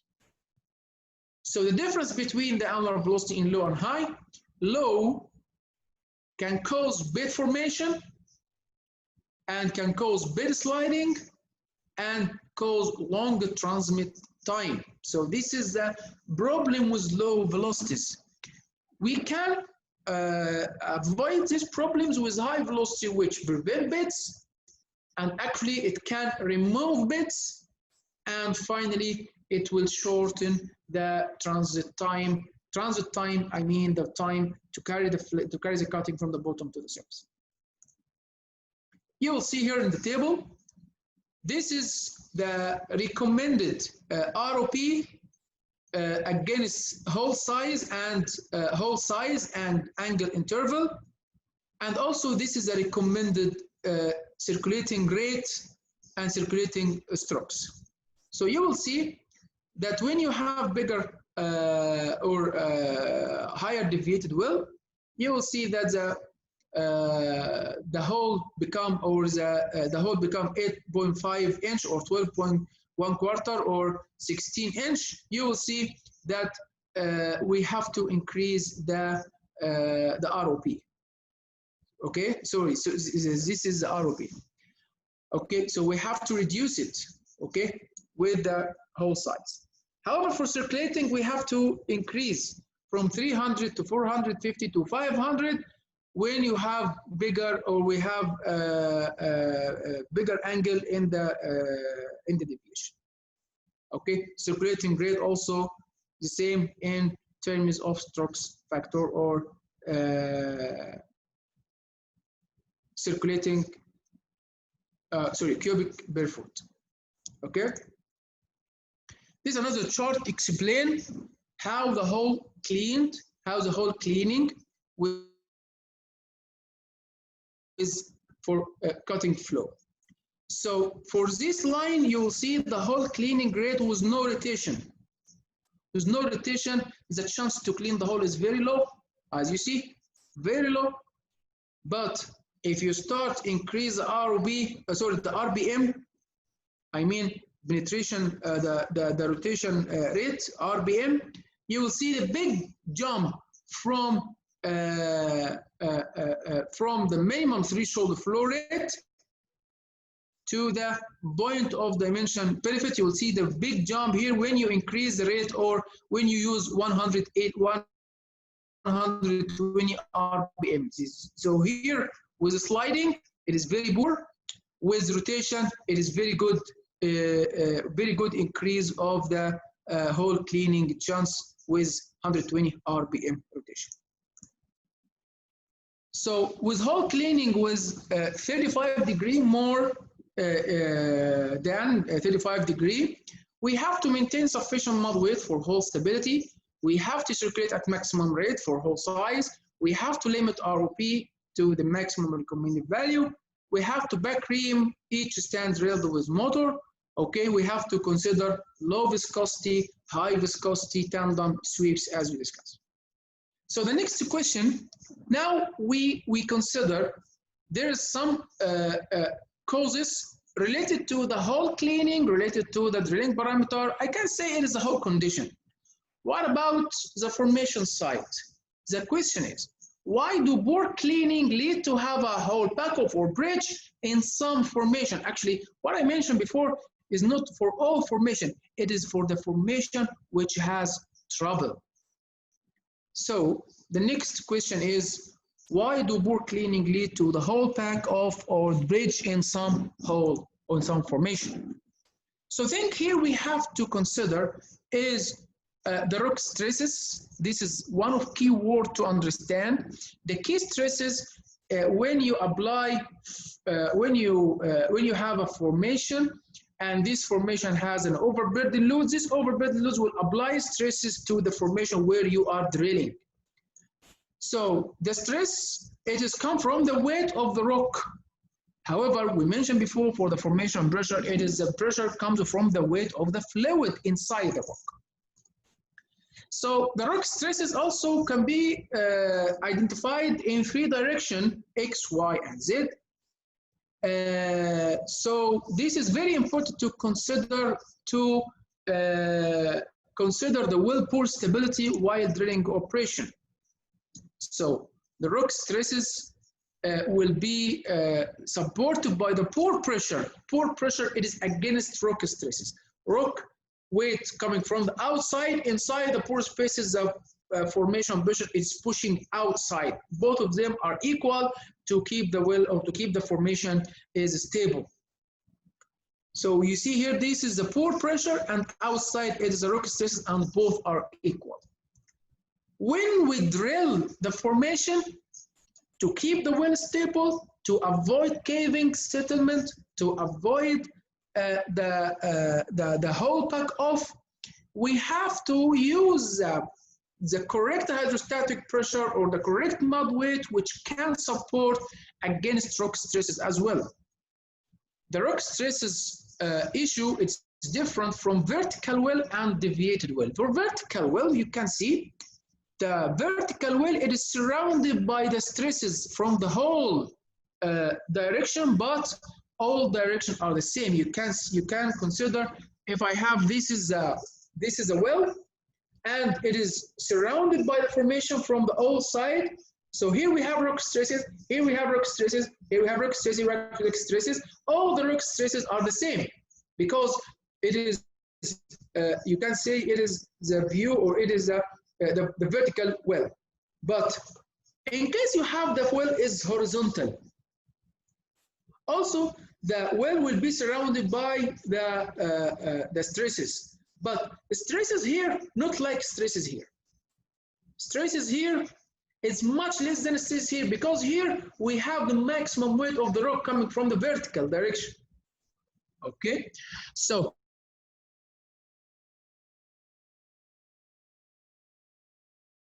for vertical well, the overburden is equal the third of overburden. But for horizontal, it is from horizontal it's equal third of burden, but from vertical load, the formation, it applies the total overburden loads, which is very much difference between the vertical and horizontal. This difference will cause the formation, will cause the well size or the borehole size to be changed or deformed to have the shape of oval, or what we call elliptical failing well bore. This is one of reason of the whole pack-off, as we will see later. One of the sources of the rock stresses is the tectonic stresses also. If we work near to the mountain, and always the mountain, especially if the mountain contain a tectonic stresses or a tectonic movement, we consider any tectonic movement below the mountain will cause a tectonic stresses. This tectonic stresses either compression stresses or tension stresses. This kind of stress also will exceed or will cause the borehole shape will be a change. Okay, so if we have a directed well like has S shape like this, we consider the stack pipe happen. Where is the stack pipe happen as a whole pack off? Not in the vertical section, not in the build, not in the vertical section here or horizontal or here, but we expect the oval or the failed well bore here in this point where the vertical, where the horizontal section it is, it has a very big overburden loads above it, more than the stresses coming from the other sides. So we have to consider the formation type. Formation can cause some troubles, like mobile formation, reactive formation, pressured formation, depleted formation, abrasive formation, and fractured formation. If you go through each of these formations, you will be convinced why this formation also is a troublesome and why it can cause a whole pack off by a caving settlement. For example, for a mobile, what I mean with a mobile, like as you see here, like a toothpaste. Toothpaste, you know, this is the paste we use. Okay. If you press the toothpaste, what happened to the paste? The paste will squeeze. So if the formation has a kind of rock, cribby formation like some kind of clay minerals or shell rock, if you drill the formation and this formation is considered to be squeezing or cribby, so the formation will cause a mobile formation or will cause a whole pack off. This is a kind of whole pack off. I will show you a picture for the whole pack off. Sometimes we have reactive formation. Reactive formation means that another type of shale, it reacts with water. What I mean, it can absorb water, and which means we consider a kind of problem here is called ballooning. Ballooning means that the formation can absorb water, can be injected, take the water, okay, inside, and when you take the water, it can cause a swelling. Formation can be expand. Actually, not expand in this direction, but in all directions. So you will see this expansion also will cause whole pack off, because the expansion will come inside, or what we call caving in the hole, cause the hole to be like this, not to be like this. Sometimes pressured formation cause a fluid or cause a shale, cause a shale formation to be brittle formation, pressurized and brittle. When you drill the formation, maybe the shale can be sloughed. Why? Because why we call formation sloughs or splintery? Because formation or shale, it has like sheets. The formation is like sheets. Okay, it's pressurized, has internal abnormal formation pressure. Once you drill the formation, these sheets to be splintery or to be separated causes sloughing. Okay. Sometimes you have a kind of formation has previously pressurized, and because of production, the pressure, it is depleted. After some time, it is depleted. So now the formation, it is depleted. Formation become weak and not consolidated. What sometimes we call it losing sand. Sand, it's very loose, okay? So once you drill the formation, okay, maybe the sand will be healing inside the formation. Abrasive, like abrasive formation, sharp sand can wear pit, can wear the stabilizers, and when the stabilizers and pit getting wear or worn, this cause the hole to be under gauge. So if you use 8.5 bit, and because of the wearing, the bit become 8, become 7, okay, 7-inch. So suppose the hole to be like this, but because of wearing, the hole become like this, okay. So this is what we call under gauge. Fractured formation, like limestone, like dolomite, this kind of formation, it's supposed to be brittle formation. It cannot be ductile or plastic, or cannot be reactive like shale we mentioned before. Okay, it is fractured. If you exceed the fracture pressure, of course, it will be brittle, it will be broken, cause minor cracks, and with any small change in the downhole pressure will cause formation to be fractured.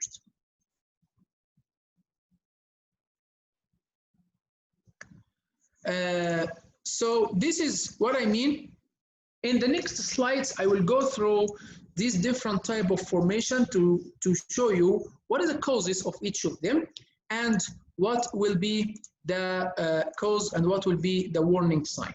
If I go through the causes of the seated caving, it could be reactive shale, depressurized shale, overburden stresses, tectonic stresses, unconsolidated fractured formation, and soft cement.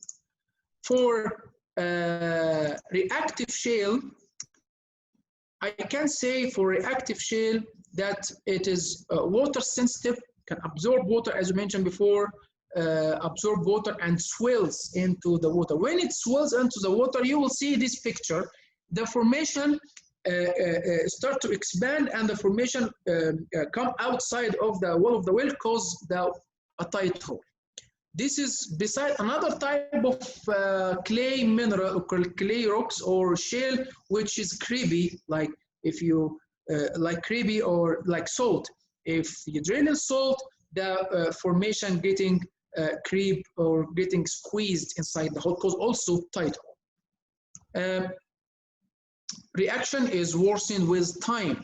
So when you allow time, or when you couldn't treat with this problem in the early stages, the problem getting worse with the time.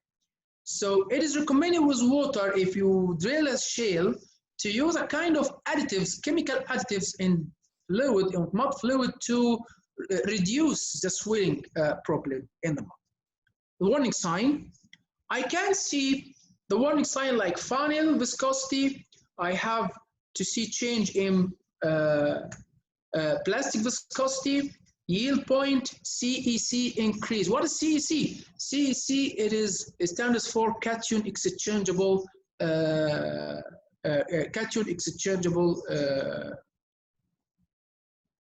whatever. Okay, capacity. Okay, CEC, it stands for cation exchangeable capacity. This cation exchangeable capacity, it is a tool that the mud engineer or the people working on the mud to measure how the shale content in the formation. With bigger shale content in the formation, we expect the problem of the swelling will happen. Because CEC, it is to measure how much of organic matter existing in the formation, which of course will refer to have a clay content or shale content. So warning sign was torque, drag, pressure increase, clay pulls, soft mushy cuttings, a checker, overpulls, and swabbing, and PHA So this is a warning sign. The preventive action for reactive, I have to use inhibited mud using high salt, polymer, oil-based mud, which is not activating the shale, okay, or using the water-based mud with inhibited mud or with additives which can reduce the swelling. Maintain mud properties, plan wiper trips, minimize open hole exposure type, and keep bottom hole assembly to minimum. Another type which is called pressure shale. The pressure shale causes drilling pressure shale with insufficient mud weight or shale fracture and caves into the wellbore. Warning sign: the mud logger will indicate the pressure change, so I can see the sloughs of the formation of the shale. Okay. ROB increase when drilled. You will see ROB increase because it is pressurized. Torque increase, hole fill, restricted circulation. The preventive action for pressure shale: increase mud weight, minimize surge or swap pressure, minimize exposure type, increase pump rate, regular wiper, ream, monitor shale. You will see that the preventive action, it is so similar, okay, with another type of the. So good practice, it is very, very important thing that everybody in the drilling crew to understand what is the importance for keeping mud weight, for keeping for controlling ROP, for keep monitoring the mud properties, for keep monitoring the change of the cutting, or to keep monitoring the cutting or the sloughs of the shale. So keep doing wiper trip or ream on connection. Don't stop your drill string. You will see the preventive action, it is very similar. Okay. Tectonic stresses, natural occurring lateral forces, stresses shale fracture and falls into wellbore. Warning sign: it is mountainous location. Okay, I work beside mountain. I have to consider it. Okay, when planning for this well, I have to consider tectonic stresses. Active tectonic plate movement, salt domes, high and erratic torque.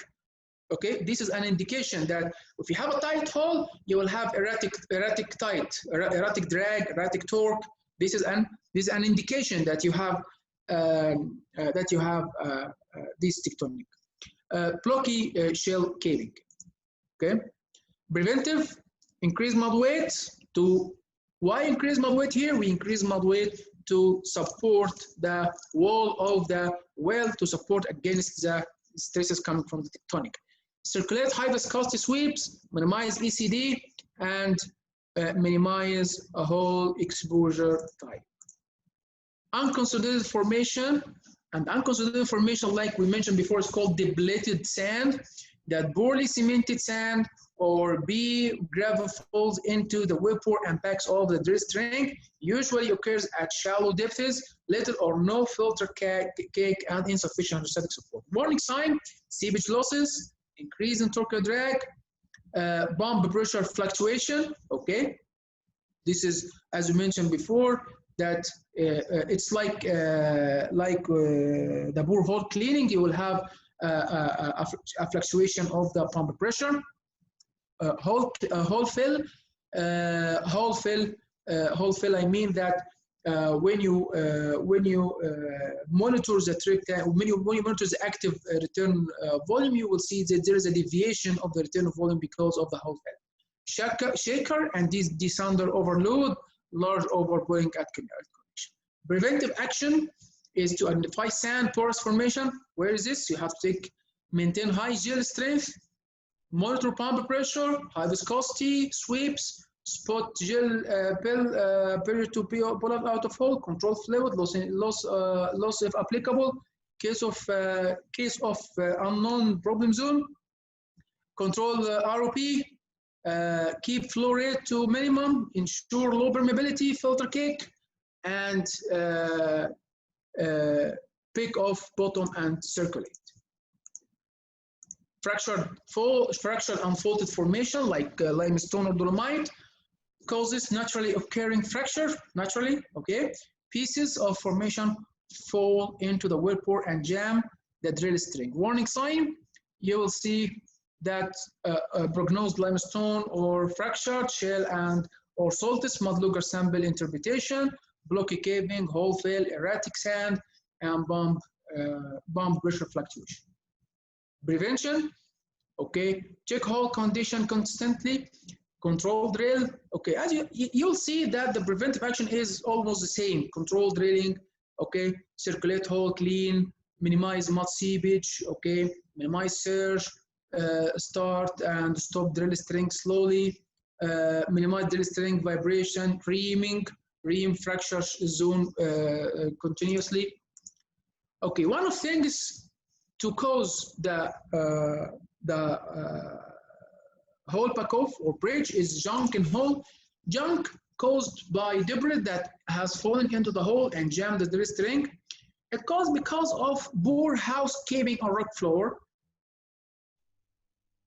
Okay, like you see here in the picture, sometimes you have a piece of casing or a cement block or dropped object from the rock floor. So this is also can be considered as a cause of the hole pack-off or a stuck pipe. Hole cover not being installed, downhole equipment failure. Warning sign, missing hand tool. Very important for the people working on the rig floor to always to have their monitoring the hand tool. If any missing, it's a sign. Metal shaving a shaker, sudden erratic torque, inability to make hole calculation unrestricted.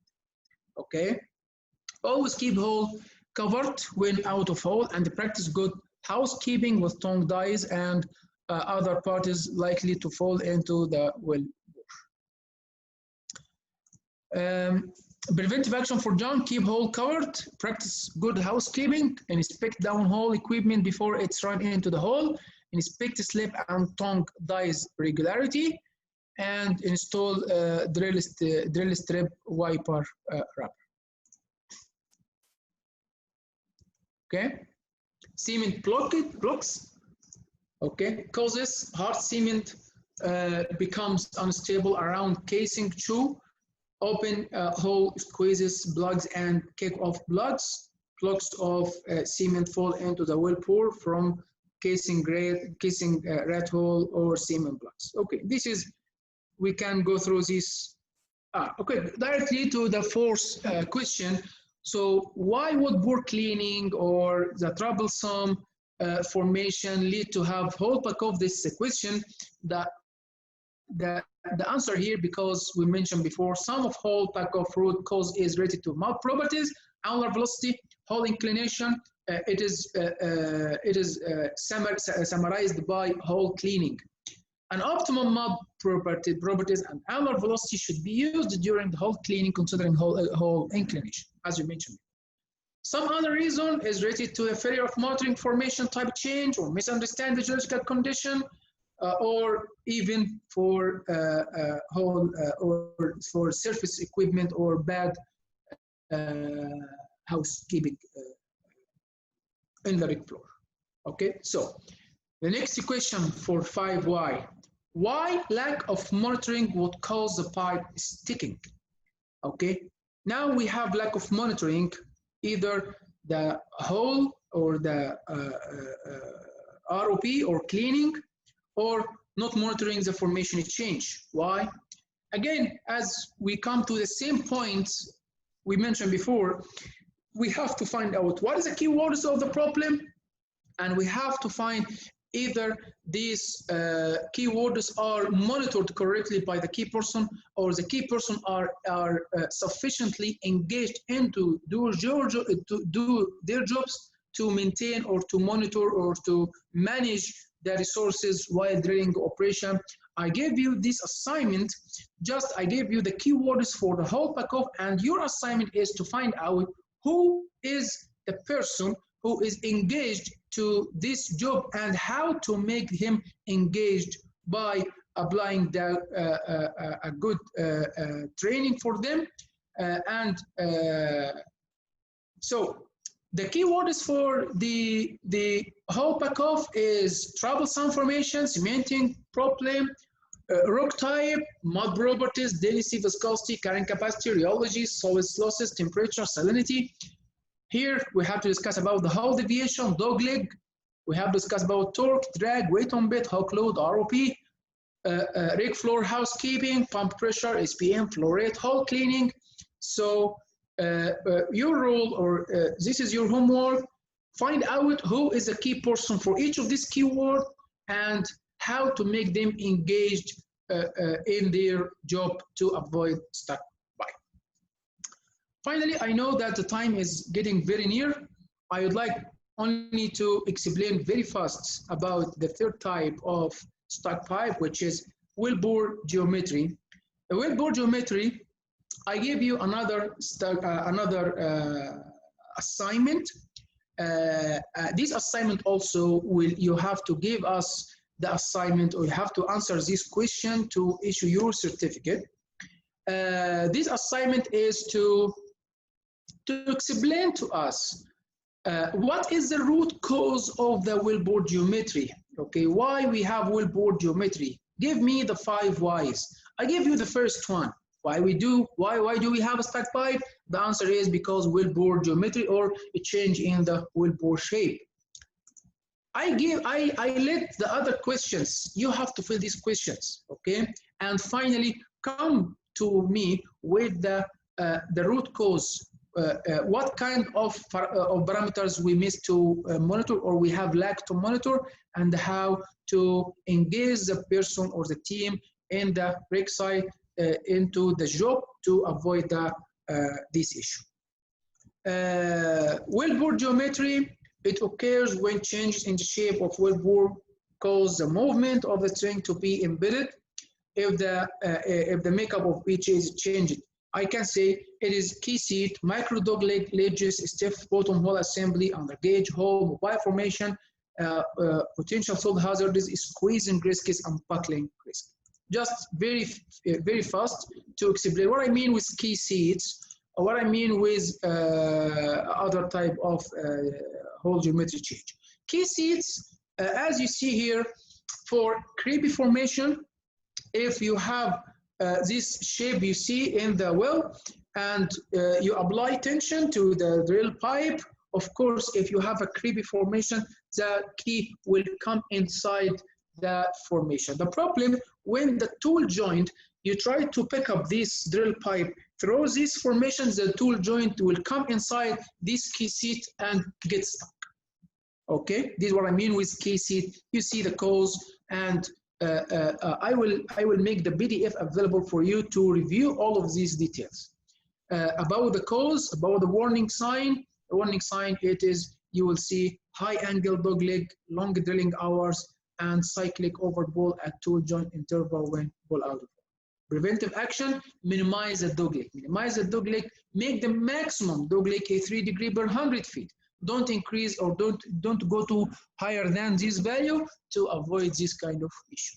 Limit overpulls through suspected zone, because if you go with less overpulls, or pulling forces less, you can survive.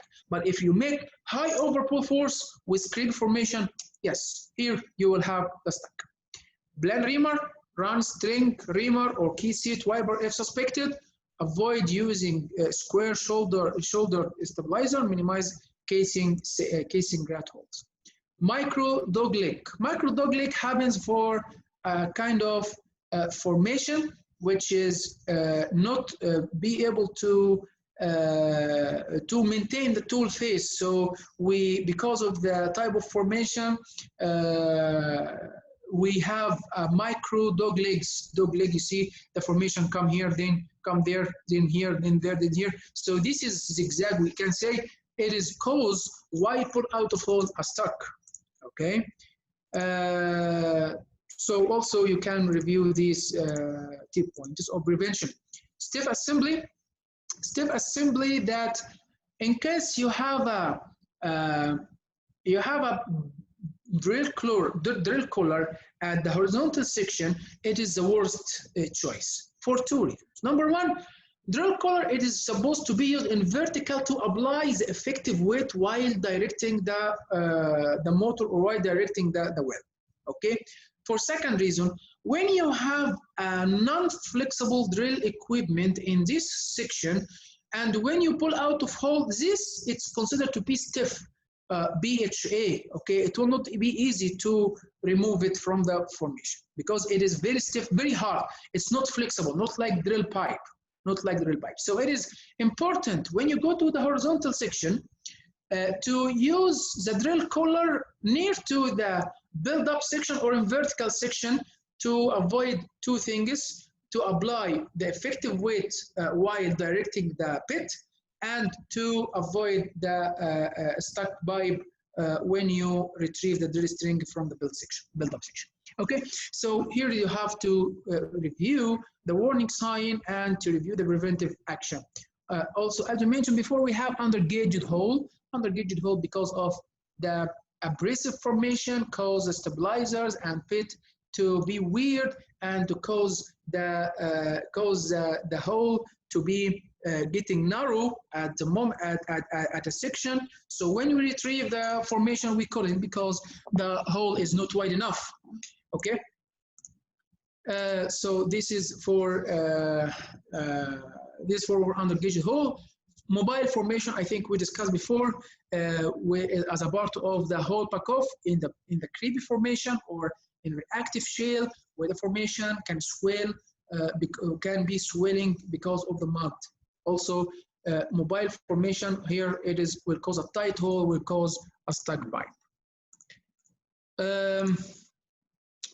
So if we have to drill in the potential salt traps or salt formation, we have to understand the distribution of the stresses around the salt domes, because in this situation we will have a tectonic movement, or the formation will be creepy, or the salt dome itself it is creepy with high temperature, so also will cause a stuck pipe. It is potential salt geomechanical hazard.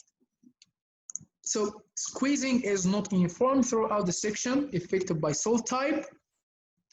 Pressure fluctuation, position in the structure, high risk area, first 10 meters into the salt, leaving the salt between salt type interfaces, halite, anhydrite, carnallite, and touch shaderite. This is a different type of salt. Okay, so I can go direct now to the end of my presentation. I have explained in details about the stiffing, about differential sticking, how to know the root causes and how to control these root causes. Also, I have explained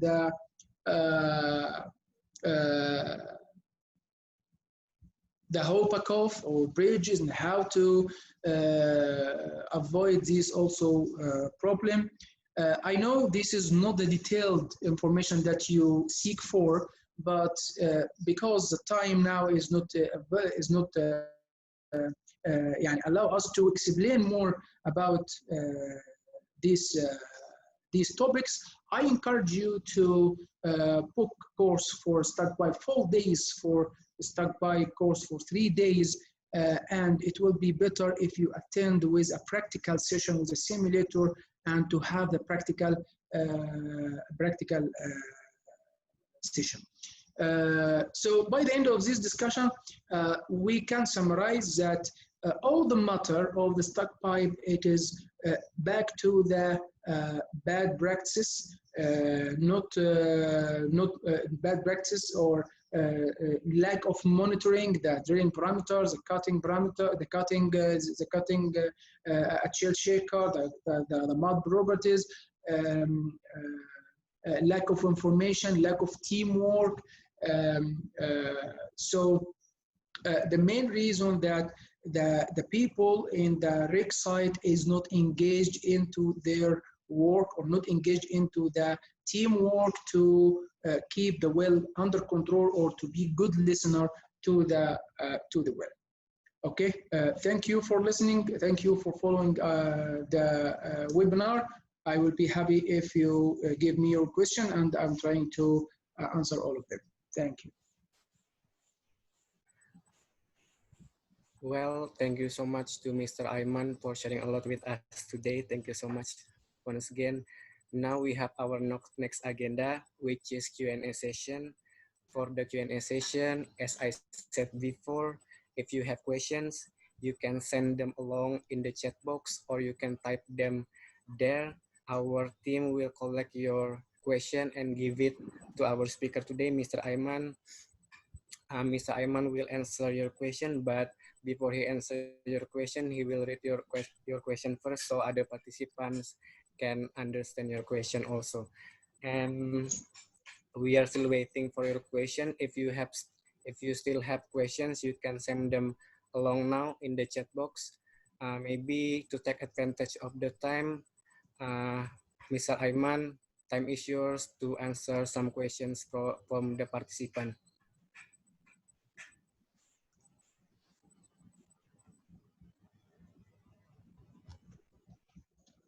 Okay.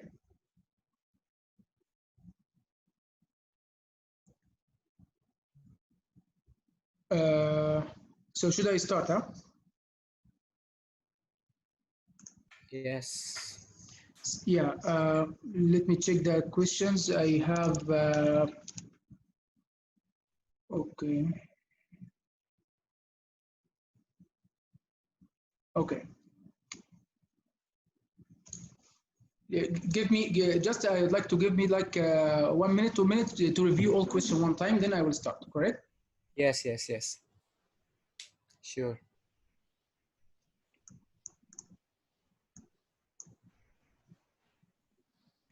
Once again, if you have any questions, you can type them on the chat box for all participants. And also, if you want to share your ideas about the question, you can also type them in the chat session.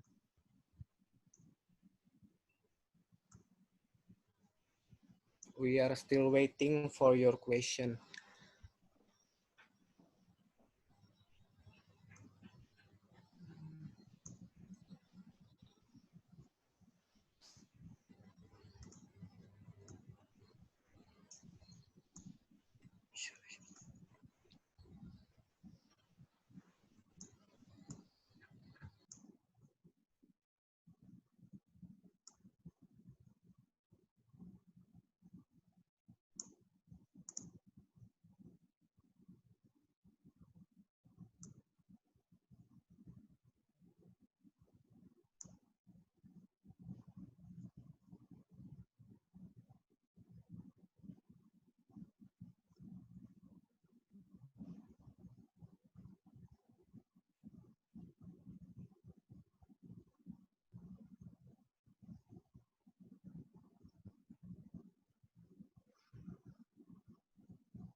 And also, I want to inform to all participants, after this webinar, you can fill in the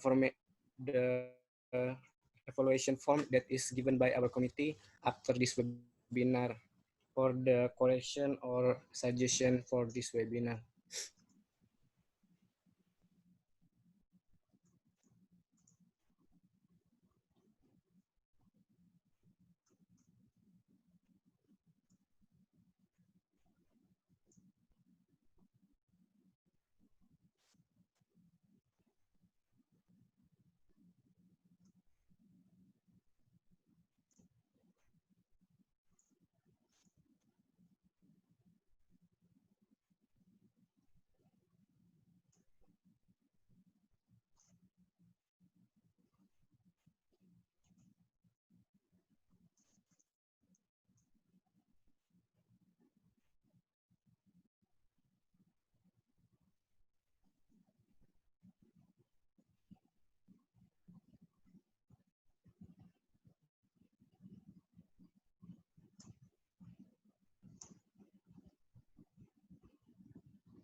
Okay.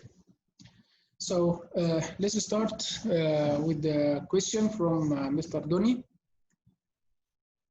His question is how to mitigate and also making sure that our drilling will not be occurred stuck by before we do drilling. Okay.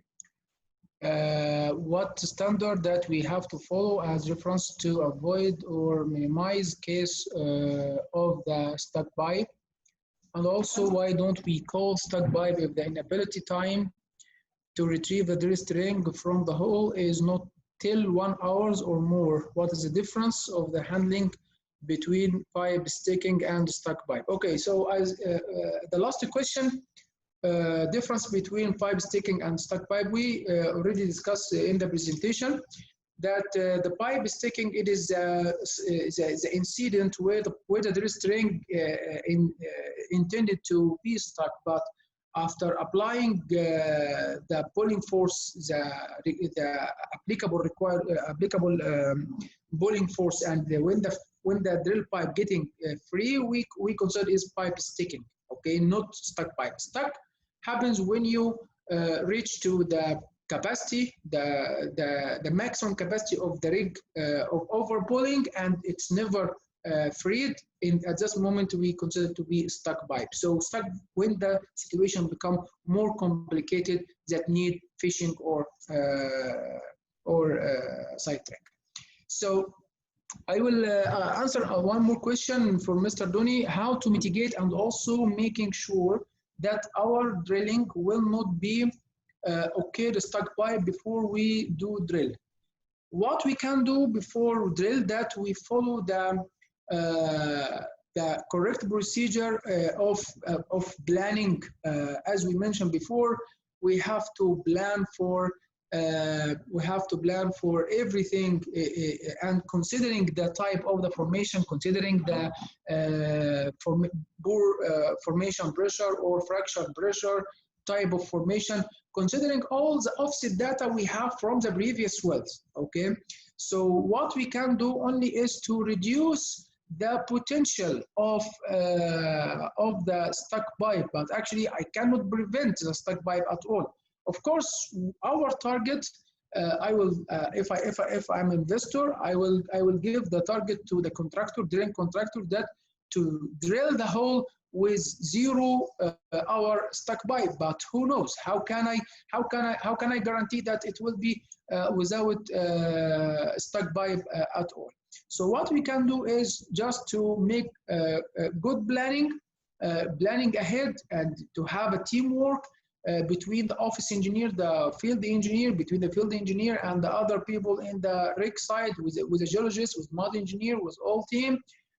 This is a kind of teamwork will reduce the potential of the stuck pipe.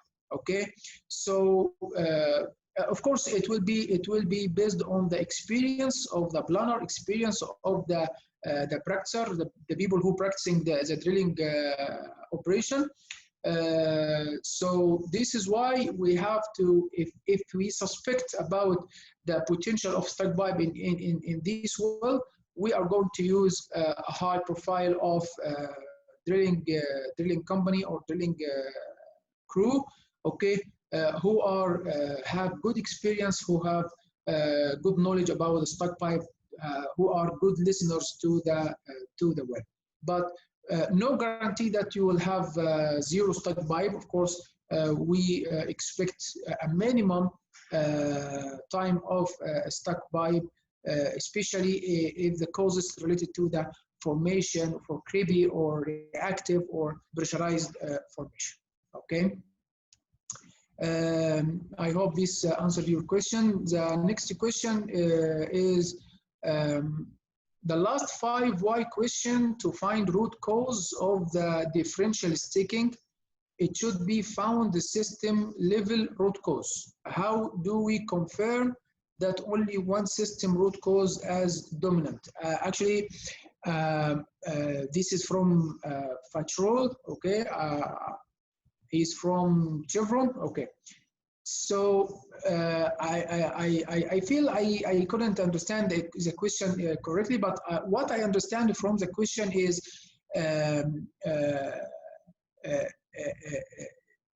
how to mitigate or how to combine the 5 wise question for different type of sticking or stuck pipe, and how to confirm that only one system of root cause as dominant. Okay, so you can use the way and to combine all the questions I give in this presentation to make it only one system. Okay, so you can make like a flow chart. If the answer like this, I will go to the next Y, then I will go to the next Y. This will be your homework. Okay, I make it very simple for 5 Ys. Maybe your first time you hear about the 5 Ys for stuck pipe, because actually this is one of topics which is already covered long time, not only today. It is many years we have these answers, but I just use this technique to convince or to explain to the fresh graduate and to explain to the future engineer why stuck pipe has a very bad impact on the drilling operation. Okay, so can we use only one system? Yes, of course, we use only one system, okay? But of course, the system should include the different possibilities of differential sticking, of borehole geometry, or if you have borehole geometry change or hole pickup, okay? The next question is,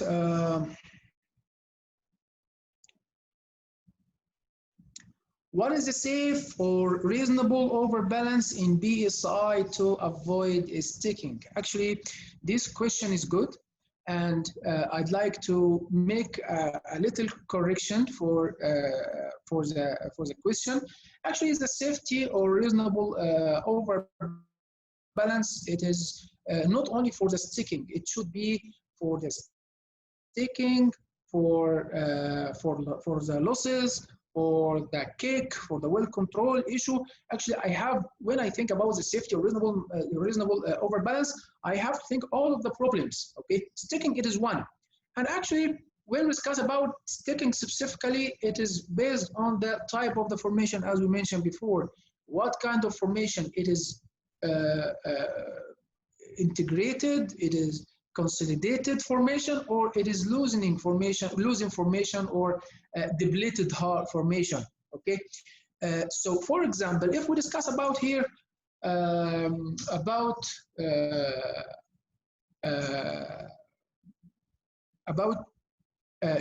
pressured shale. So with pressured shale, I can't increase or I can't use high safety margin. Okay, because if I use the safety margin, I will frag the formation. Okay, or I will have a creepy, or I will have swelling formation, which will cause a tight hole. Okay, but in case we discuss or you ask this question about sand, okay, about fractured limestone, which has a high permeability. Yes, in this case we have to reduce the safety margin. Okay, but the safety margin here, when I say safety margin, always I think about the well control. Okay, the minimum safety margin is to maintain the well under control. The maximum safety margin, what I call it reasonable overbalance. Okay, this should respect the sticking, the differential sticking. Okay, so I have to work in between the minimum and the maximum. There is a standard for the well control to have a 200 psi over the formation pressure or 300 psi over formation pressure. 200 psi over formation pressure in oil wells, and for gas wells, 300 psi. This is to prevent kicking from the formation. Okay, but about the to avoid sticking, there is a maximum. If the formation has a big permeability, has a high permeability, So I have to reduce the overbalance to the value near to 200, make it 300, 400, not to increase more than this level, because if you have high permeable sand, you will have differential sticking. But if you talk about shale, and shale is not permeable formation, you can go further more than 400. You can go to 300, 600, 700. In some cases, you can go to, with overbalance to 700, 1000 or more. Okay, but this differential pressure, we have to complete the question here. The question: avoid sticking in what? Avoid sticking in sand, or avoid sticking in shale, or avoid sticking in limestone. Okay, there is a troublesome formation I have to think about. Okay, there is a type of formation or a level of permeability I have to think about. So the question already answered. There is a question asked, I have a problem when we drilled in loose sand formation. The formation back off, which indicate in pressure increase. Okay, it's yes, pressure increase at what we call erratic pump pressure. Erratic pump pressure, yes. And we got induced loss. Of course, how solve the problem? Of course, so if we have if we have a losses, so now the problem getting different. It is not about the stuck pipe only. It is about the partial losses or different or total losses. Actually, from the question, I can understand it is partial losses. I have to make sure first that the annulus is filled of the fluid. Why? Because to avoid the well kicking. So number one, fill the well. If you can fill the well, okay, if you can fill the well without any kind of well control killing method, okay, if you fill the annulus and you keep control the well, you can go to the next step to use a kind of material to plug this formation. I need to plug the permeable formation, but how? But how you plug? Maybe I can use loss of circulation material, LCM, but loss of circulation, it has limitation. I can't use loss of circulation material in reservoir because it will damage the formation, reducing zone. But I can use another type of minerals that I can deal with later, which is calcium carbonate. Okay, I can use calcium carbonate mineral to increase the mud weight and also to support the wall of the well and to avoid further losses into the formation. But don't forget, remember, if you have losses, number one is to deal with the losses. After that, to deal with the losing sand to avoid the well controlation. Okay. So where is come from number factor 0.05 to okay. So actually 0.052, it is very famous number, okay? It is called a conversion factor.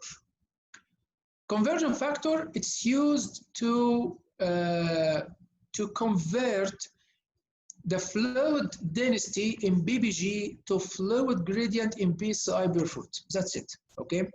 So you will see that the mud weight will be used in terms of pounds per gallon, because you know density, it is measured how many pounds exerts in 1 gallon.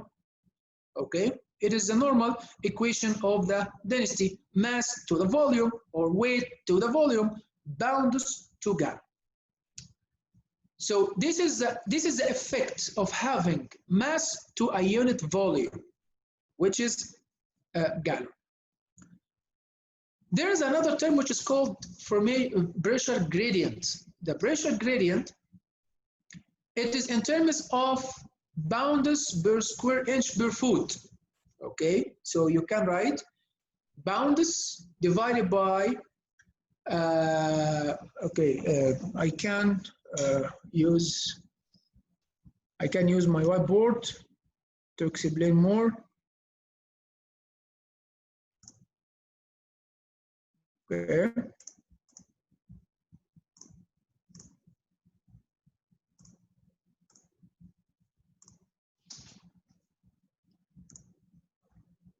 Okay. So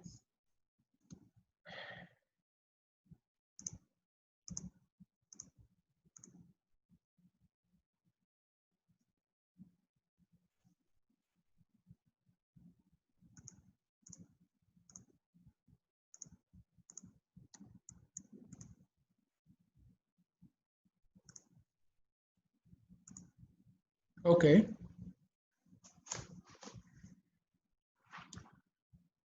So the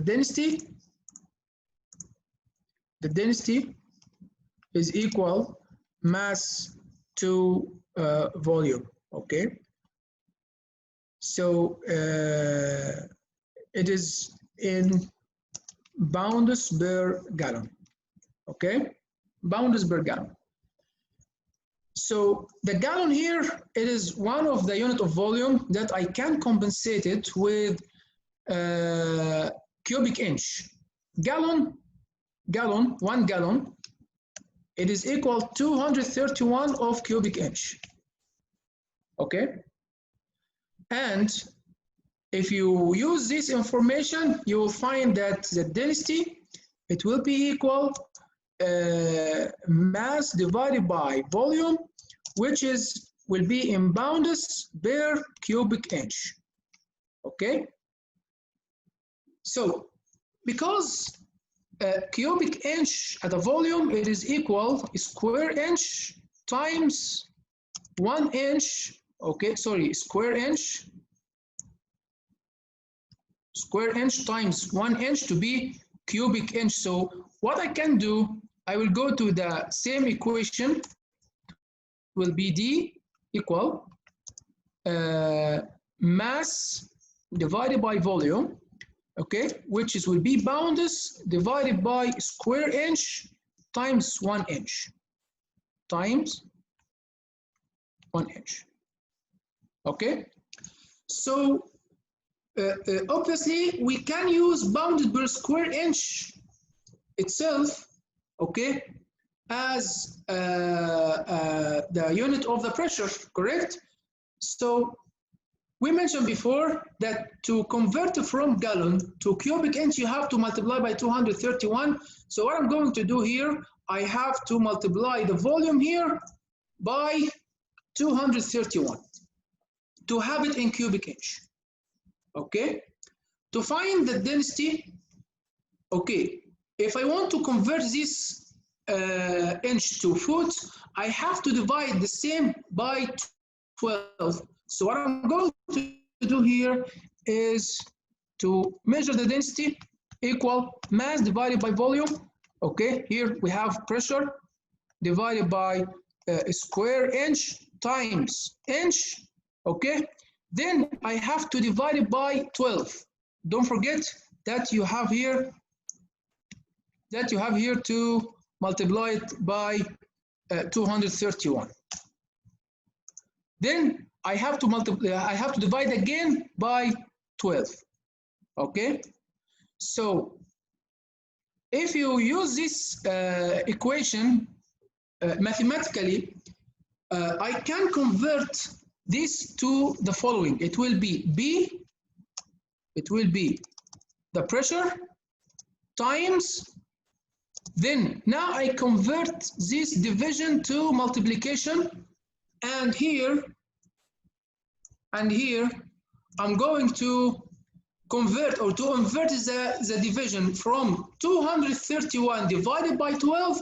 I will make it 12 divided by 231. This is to invert the division, okay? Invert the division from 231 divided by 12 to 12 to 231. Okay, so what we have here, it is equal, it is equal, here you have density, here we have density, here we have density, here we are discussing different type, it's called gradient. Okay, so the gradient here, it is equal the density of the fluid multiplied by 12 divided by 231. If you find this in calculator, it will be 0.052. So what I can say, it's the conversion factor you have here. It is the value we use to convert the density in terms of BBG to the density in terms of BSI per foot. So now the unit will be pounds per square inch, okay, divided by foot. Okay, this is what we call the fluid gradient or the mud gradient or whatever gradient you want. Okay, so this is only conversion between density in BBG to gradient in BSI per foot. Okay, so this is for from where we have this factor.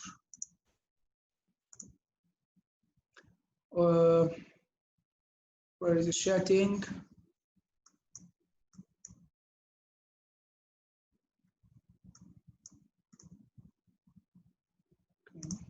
Okay, so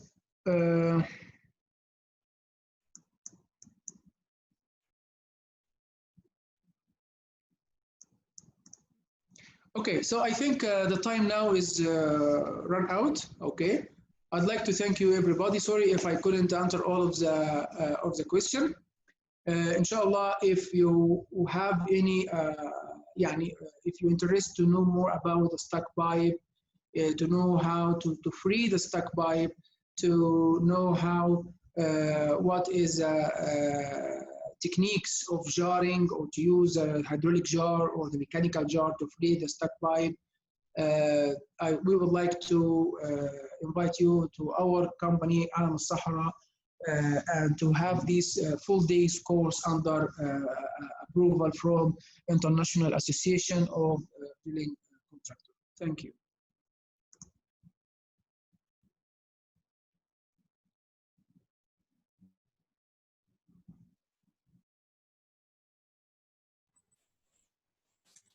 Okay, thank you for Mr. Ayman answering some questions from the participant.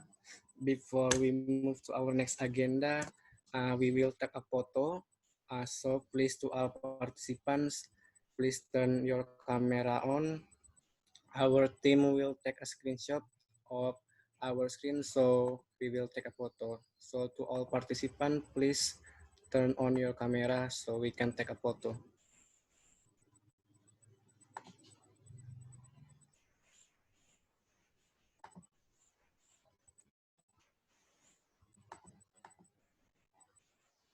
Okay. Okay, we are still waiting for you to turn your camera on. Okay.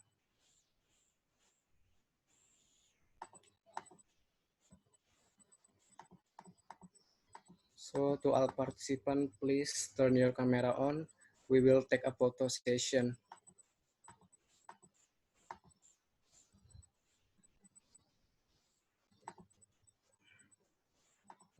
Okay. I see lots of people.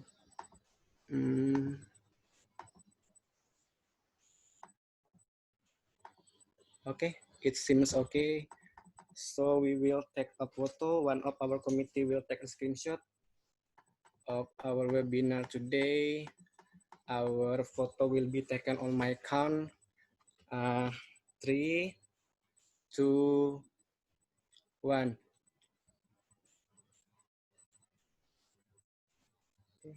Maybe once again on my count. 3, 2, 1. Okay, that's it. Okay.